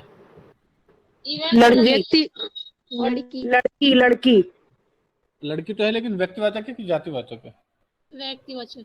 सर ऊपर सीता तो व्यक्तिवाचक है, नीचे स्त्री जातिवाचक है। जातिवाचक है, बहुत अच्छा। अब गंगा, व्यक्तिवाचक। नदी, जातिवाचक। क्लियर हुआ जो अभी हम थोड़ा सा लड़ रहे थे पहले, क्लियर हो गया। कोलकाता,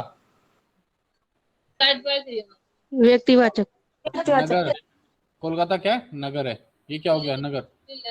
जातिवाचक। जातिवाचक। डल, डल बेसिकली झील का नाम है जम्मू कश्मीर में, और झील। अब देखो, जातिवाचक। हाँ, डल क्या है? व्यक्तिवाचक, और झील क्या है? जातिवाचक। क्लियर है आपको? थोड़ा सा कैटेगराइज बन गई। देखो, स्त्री पूरी एक जाति है, लेकिन उसमें से सीता का नाम लिया आपने तो क्या होगी? व्यक्तिवाचक। नदी पूरी जाति है, लेकिन आपने उसमें गंगा का नाम लिया, व्यक्तिवाचक। नगर बहुत सारे हैं, ठीक है, लेकिन उसमें कोलकाता का आपने नाम लिया तो व्यक्तिवाचक। झीलें बहुत सारी है, लेकिन आपने डल झील का नाम लिया तो डल झील क्या होगी? व्यक्तिवाचक। क्या क्लियर है यहाँ तक? जी सर। है ना? अगला हमारा इसके बाद हमारा भाववाचक, ठीक है। भाववाचक, तो भाववाचक बेसिकली इंग्लिश में इसको बोलते हैं एब्स्ट्रैक्ट नाउन। इंग्लिश में हम क्या बोलते हैं इसको? Abstract noun. बताएं। सर दिख रहा है सामने। हाँ, पढ़ के बता दो अलीना, मुझे दिख रहा है। जिन संज्ञा शब्दों से पदार्थों की अवस्था, गुण, दोष, धर्म, दशा आदि का बोध हो वह भाववाचक संज्ञा कहलाता है। जैसे हाँ, बुढ़ापा। हाँ, बुढ़ापा क्या है? हमारा क्या है? गुण जीवन है, की दोष है, धर्म है, दशा है। बताएं। अवस्था है सर, अवस्था। होगा। दशा, दशा है, दशा हो ठीक गई। है। मिठास, मिठास क्या है? गुण। ये हाँ, गुण। गुण। गुण है सर। अगर मैं यहाँ पे लिखा है मिठाई, तो मिठाई क्या है? मिठाई जातिवाचक। मिठाई जातिवाचक संज्ञा है। Correct, correct, correct. मिठाई क्या है? जातिवाचक संज्ञा है, क्योंकि मिठाई क्या होती है? जातिवाचक। खाने की होती है, उठा के आपने खा ली। लेकिन मिठास क्या है? उसका गुण है। तो मिठास क्या है? भाववाचक संज्ञा। क्रोध, दोष। क्रोध दोष हो गई। दोष हाँ, होगा ना। हाँ। तो बेसिकली ये सब क्या है? इसके भाववाचक संज्ञा। और एग्जांपल बता सकते हैं आप इसके? बचपन। हाँ, बचपन, गुस्सा। हाँ, बचपन, गुस्सा, बहुत अच्छे। और बताएं। क्या जो मैं अभी लिख रहा हूँ उस पे आपको दिख रहा है? महंगाई। ईमानदारी। खटास। क्या ये हो सकते हैं? मिठास। हाँ, हर्ष, हर्ष बेसिकली बुराई। खुशी, यौवन, बालपन, मोटापा। बुराई, अच्छाई। हाँ, बुराई, अच्छाई, बहुत अच्छे। ये हो सकता है कि नहीं हो सकता जो मैंने अभी डाले इसमें?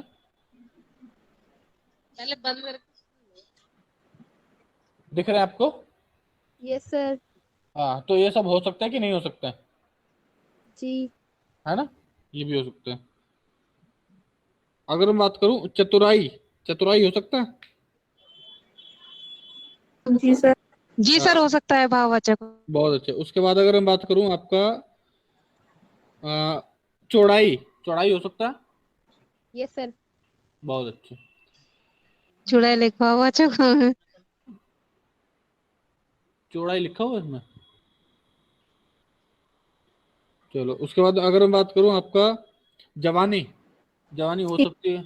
जवानी हो सकती है सर। हाँ, हाँ, भाववाचक संज्ञा। भाववाचक। अब ये था हमारा संज्ञा के बारे में। अगर मैं इसके अब क्वेश्चन पूछने शुरू करूं, क्वेश्चन लगवाऊं, तो देखते हैं हमने कितना सीखा। ठीक है, बस एक मिनट वेट करें। सर यहाँ पे ऑल सब्जेक्ट पढ़ाई जाएगी या ओनली इंग्लिश, ओनली हिंदी? नहीं, नहीं, आज तो ओनली हिंदी होगी। कल से आपके पर डे 2 सब्जेक्ट चलेंगे, ठीक है? अच्छा, अच्छा सर। हाँ, सेम टाइम पे। देखो, सीटेट आपका काफी इजी एग्जाम है, लेकिन इसमें क्या होता है, हम पुरानी चीजें भूल चुके होते हैं। अब आपने डीएलएड बीएड कर लिया, तो हम संज्ञा क्यों पढ़ेंगे? पहली बात तो ये है ना।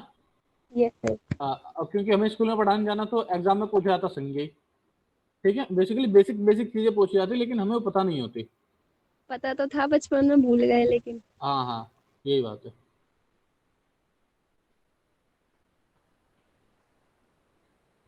आपके सामने क्वेश्चन है, जरा क्वेश्चन बताएं।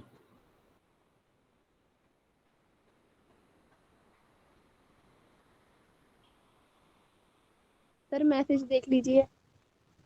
हाँ हाँ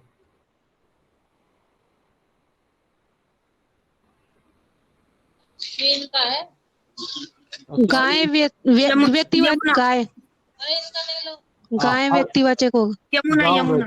गाय व्यक्तिवाचक होगा। आलिया ने पूछा है कि सर हर्ष जो है वो कैसे भाववाचक हो सकता है, कोई बताएगा?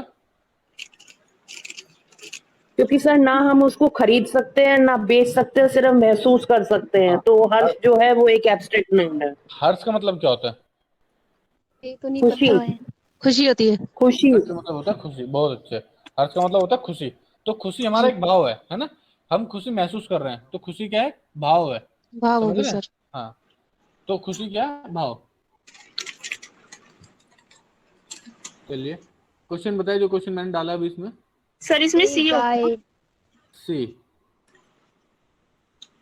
सर ए इसमें पहाड़ को छोड़कर बाकी सब जो है वो व्यक्तिवाचक है। इसमें पूछा A C D सभी व्यक्तिवाचक हैं, सिर्फ पहाड़ नहीं है। गाय और पहाड़ को छोड़कर सर यमुना और आम जो है दोनों व्यक्तिवाचक है। व्यक्तिवाचक है कैसे कह सकते हैं सर? ये हम यहाँ पर अगर ये भी आप देख ये सकते कहें हैं कि कि लंगड़ा यमुना आम इस पर्टिकुलर किसी का तरीके नाम से हो सकता कहेंगे है, तो इसको आंसर। व्यक्तिवाचक कह सकते हैं। बट आम की भी कई टाइप्स देखो। होती हैं, गाय की भी टाइप्स होती हैं, पहाड़ भी कई देखो, तरह के होते हैं। हाँ मेरी बात सुनिए। गाय ये बताइए व्यक्तिवाचक है कि जातिवाचक है? सर जातिवाचक। जातिवाचक ये तो नहीं होगा। ये तो नहीं होगा सर क्योंकि हम तो वो पूछा गाय व्यक्तिवाचक। पूरी जाति को बता रही है ना। अब तो हमसे पूछा यहाँ पे व्यक्तिवाचक। सर वो तो आम मैंने सी होगा बताया शायद। है सर, सी है इसका। हाँ सी किसका? सी सही है। सी सही है। हाँ, और दूसरा देखिए पहाड़। पहाड़ क्या है? ये तो नहीं बताया ना कौन सा पहाड़ है, तो पहाड़ भी क्या है? जातिवाचक है।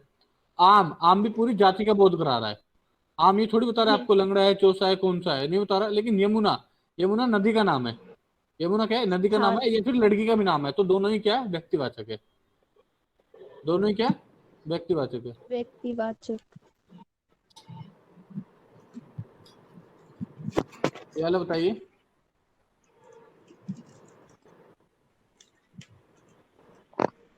पता है?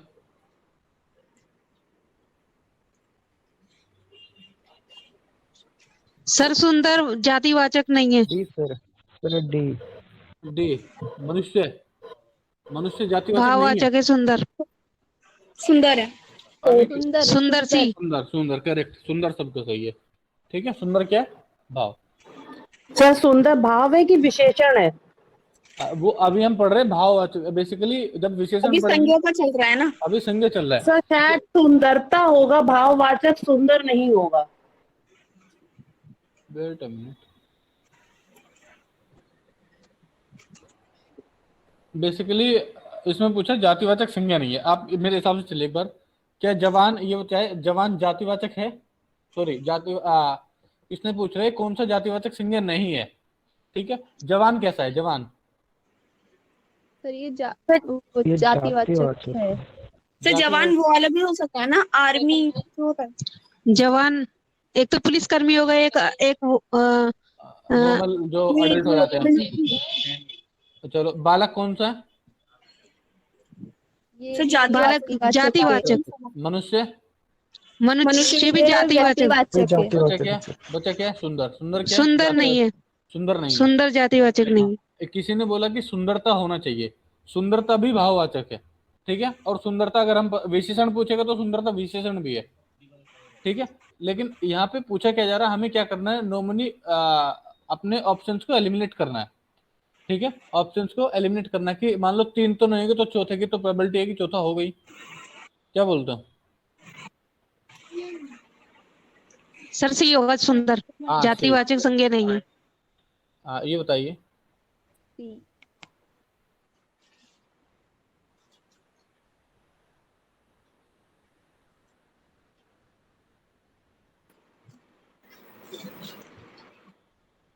क्या लगता है? जातिवाचक संज्ञा बताएं। लड़का इसमें सेना भी होगा सर। सेना जातिवाचक कैसे होगा? लड़का है लड़का ठीक है? श्याम, श्याम क्या होगा व्यक्तिवाचक, दुख क्या हो जाएगा भाववाचक, बचा कौन? लड़का। लड़का। ठीक है, आप इस तरीके से क्वेश्चन पूछ जाते हैं, लेकिन हम क्या होते हैं पढ़ते हैं नहीं, उठा के एक बुक ले लेते हैं प्रीवियस ईयर की, ठीक है, अब उसके हिसाब से देखते रहते हैं कौन सा सही है कौन सा गलत है। ठीक है, अब पहले थोड़ी सी थ्योरी क्लियर हो जाए, उसके बाद क्वेश्चन करने में मजा आता है। ये दिखाना था।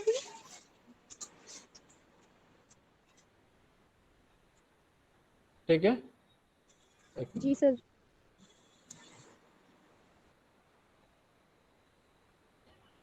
मैं इसमें कुछ और क्वेश्चन सेट कर देता हूँ। सर आप इसकी पीडीएफ बना के सेंड करोगे ग्रुप पर? हाँ पीडीएफ दे दूंगा सर कर देना आप। ठीक है। जी सर जी।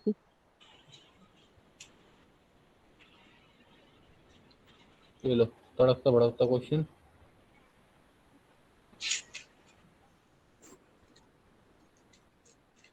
कब आएगा क्वेश्चन? दिख नहीं रहा आपको? दिख गया।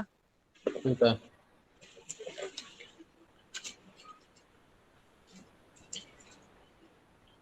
भाववाचक है संज्ञा सर? भाववाचक। ये टोटल आपको दिख नहीं रहा, एक मिनट रुकिए। भाववाचक संज्ञा, बुढ़ापा एक भाववाचक संज्ञा हो गई सर। हाँ अब दिख रहा है? Yes sir. हाँ, बुढ़ापा एक प्रकार का अभिशाप है, इसमें बताना है कि बुढ़ापा क्या होगा। भाववाचक संज्ञा। भाववाचक, बहुत अच्छा। ठीक है,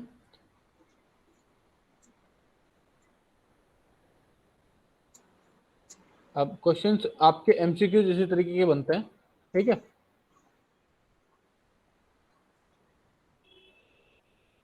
क्या लगता है?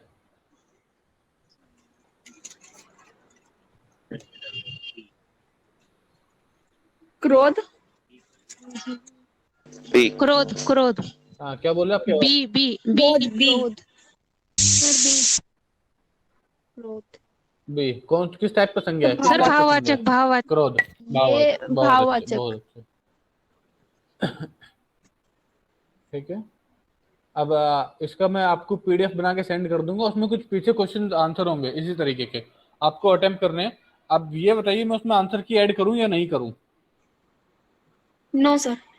है ना, हम उसको जो भी डाउट होंगे अगली क्लास में डिस्कस कर लेंगे, ताकि जो डाउट है वो सबको एक बार क्लियर हो जाए, है ना। तो आपको अपने डाउट का स्क्रीनशॉट ले लेना है, और अपने डाउट जो होंगे स्क्रीनशॉट ले लेना है, या फिर आपको उसको लिख लेना है। जैसे ही अगली क्लास होगी, या फिर ग्रुप में डाल दोगे तो और अच्छा होगा। ग्रुप में डाल दोगे तो सब बच्चे उस पर एक बार देख लेंगे, जो अपना आंसर देना चाहेगा वो डिस्कस कर लेगा। अगर नहीं होता फिर हम उसको क्या करेंगे, ग्रुप में, आप सभी ग्रुप में ऐड है ना?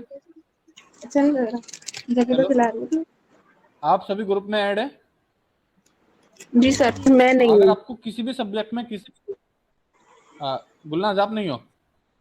मैं सर नहीं, प्रीति। किसने बोला मैं नहीं? प्रीति। आप अपना नंबर इसमें कमेंट बॉक्स में डाल दिए, मैं उसको ज्वाइन कर दूंगा आपको। ठीक है, दूसरी चीज, आप जिस भी सब्जेक्ट में आपको दिक्कत है, ठीक है, उस सब्जेक्ट का आपको वही क्वेश्चन उठा के ग्रुप में डाल देना। ठीक है, वही क्वेश्चन आपको क्या करना है, ओके प्रीति, आपको उठा के वही क्वेश्चन क्या करना है, ग्रुप में डाल देना है। Okay sir. हाँ, ताकि क्या होगा, सारे बच्चे उसमें क्या करें, मिलके वो कर लें, डिस्कस कर ले। अगर वो तब भी नहीं होता तो फिर हम उसको अगली क्लास में डिस्कस कर लेंगे। ठीक है, ओके सर। आज की क्लास यहीं तक रखते हैं। ठीक है, आपके पास टाइम टेबल दे दिया होगा पूरे वीक का कि कौन सी क्लास होगी, आपको रोज 8 बजे ज्वाइन कर लेना है। क्लियर है? Okay sir. ओके सर अगर दीज आर डेमो क्लासेस। हाँ, ये डेमो क्लासेस है सर। टिल कब तक है? ये आपका 1 वीक चलेगी, 25 तारीख तक। ओके सर, तो अगर हमें ज्वाइन करना है तो हमें 25 को फीस आपको दे देना है। हाँ, आपका 25 तक ये डिस्काउंटेड चार्ज है जो आपको, मतलब 25 को आपको दे देना है। आपने कोई हम ग्रुप में यहाँ पर अपना लिंक शेयर, मतलब पैसों का जो है पेटीएम अकाउंट या कुछ शेयर करेंगे? हाँ, बेसिकली जो आपको मैसेज फॉरवर्ड किया हुआ है, ठीक है, उसी मैसेज में आप सर एक्चुअली मुझे मेरी फ्रेंड ने इंट्रोड्यूस कराया है, मेरे पास आपका कोई अवेयरनेस नहीं था, उसने मुझे लिंक दिया और मैंने ज्वाइन कर लिया। मैंने आपका नंबर ले लिया। मैं आपका नंबर ले लिया हूँ जो आपने दिया है। ठीक है, मैं आपको ग्रुप में ऐड कर दूंगा। हाँ बोलिए, मैं आपको ग्रुप में ऐड कर दूंगा, उसके बाद सारी इन्फॉर्मेशन आपको वहीं पे दे दी जाएगी। ठीक है, okay, thank you sir, thank you. और पर्सनली मैं आपको ये जो आपका नोटिस बना हुआ है, टाइम टेबल बना हुआ है, ये भेज दूंगा। ठीक है, थैंक यू सर। हाँ सर गुलनाज क्या कह रही थी? हाँ मैं ये कह रही थी, अगर हमारी आईआईटी की क्लास चल रही है उस टाइम, इसकी AIOT की उसके हाँ साथ सर जो कब अभी होगी उसकी क्लास? जो आपका नया शेड्यूल आएगा, जी हाँ तो वो आपका सीटेट के बाद वाले नया शेड्यूल अभी तो खत्म हो गया ना गुलनाज? Yes sir. हाँ जो जी नया सर। शेड्यूल, हाँ नया शेड्यूल बन के आएगा उस सीटेट के बाद बना दूंगा उसको। ठीक है, अच्छा, उसके बेस पे बनेगा? हाँ जो अभी सीटेट के टाइम के बाद आपका AIT वाला बना दूंगा। जी सर। ठीक है, आपको बेसिकली क्लास में वो नहीं होगा, क्या बोलते हैं, मिसमैच नहीं होगा, उसी के हिसाब से टाइम टेबल सेट कर देंगे। ओके सर, क्योंकि सर पहले आगे भी आगे बहुत प्रॉब्लम चल रही। आगे क्लासेस लेना चाहते हैं तो फीस कब तक जमा करनी है? आपको 25 तारीख तक जमा कर देनी है, आप 25 तक फ्री क्लास ले सकते हैं। Okay sir, okay. हाँ अगर आपको बेसिकली कुछ इंटरेस्टेड लगता है, आपको कुछ क्लासेस में कुछ अच्छा लगता है, तो आप 25 तारीख तक फीस दे दे, वरना आपको 25 बेसिकली ऐसा है कि 25 तारीख तक डिस्काउंट है इस पे फीस पे। ठीक है, जो सर ने सर आपने फीस कितनी है? फीस आपको माहिर सर ने भेजी नहीं है, बताइए कि मेरे ख्याल से यस सर बताइए। 2000। हाँ पेपर फर्स्ट की आपकी 2000 है, अगर paper first and second both करना है तो 3500 रुपये, 3500 रुपये। Okay sir. अगर पेपर 1 करना है आपको, प्राइमरी वाला जो होता पेपर है फर्स्ट। हाँ देखो मैं बता देता हूँ, 2000 पर मंथ है? नहीं 2000 पूरी उसकी आपके पूरे कोर्स की, 3 महीने का कोर्स है उसकी। Okay sir. Okay sir, okay. इस तरह समझिए, ये बोर्ड दिख रहा है मेरा?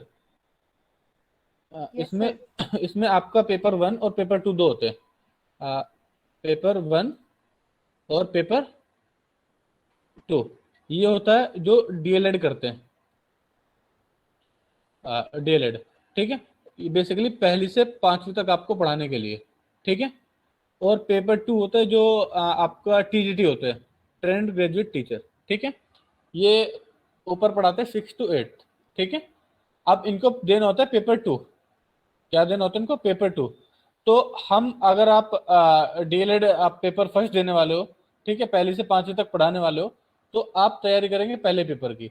अगर आप TGT टीचर हो, TGT बनने जा रहे हो, तो आपको पहला प्लस दूसरा दोनों देने होंगे। ठीक है, तो इसमें पहले पेपर की फीस आपकी 2000 रुपये है। ठीक है, और अगर आप दोनों लेते हैं, ठीक है, तो दोनों में आपकी 3500 रुपये फीस है। ठीक है, अगर आप खाली पेपर 1 ले लिया, या कोई पेपर 2 लेना चाहता है बस खाली, तो 2000 इसकी है, 2000 इसकी है। ठीक है, अगर दोनों कॉम्बो में लेना चाह रहे हो तो 3500 रुपये। क्लियर हो गया? Yes sir. चलिए फिर अगली क्लास वी में विल मिलते हैं। Discuss sir okay fees. Okay. Rafi आप ग्रुप में ऐड हो? ग्रुप में ऐड है? मैं पूछ रहा हूँ आपसे, क्या आप ग्रुप में ऐड हो? जी सर, जी ऐड है। ओके ओके ठीक है। ओके। अगर कोई ग्रुप में ऐड नहीं है तो मैं इसमें अपना नंबर डाल दूंगा, उस पर आप अपना नंबर भेज दीजिएगा। Okay sir.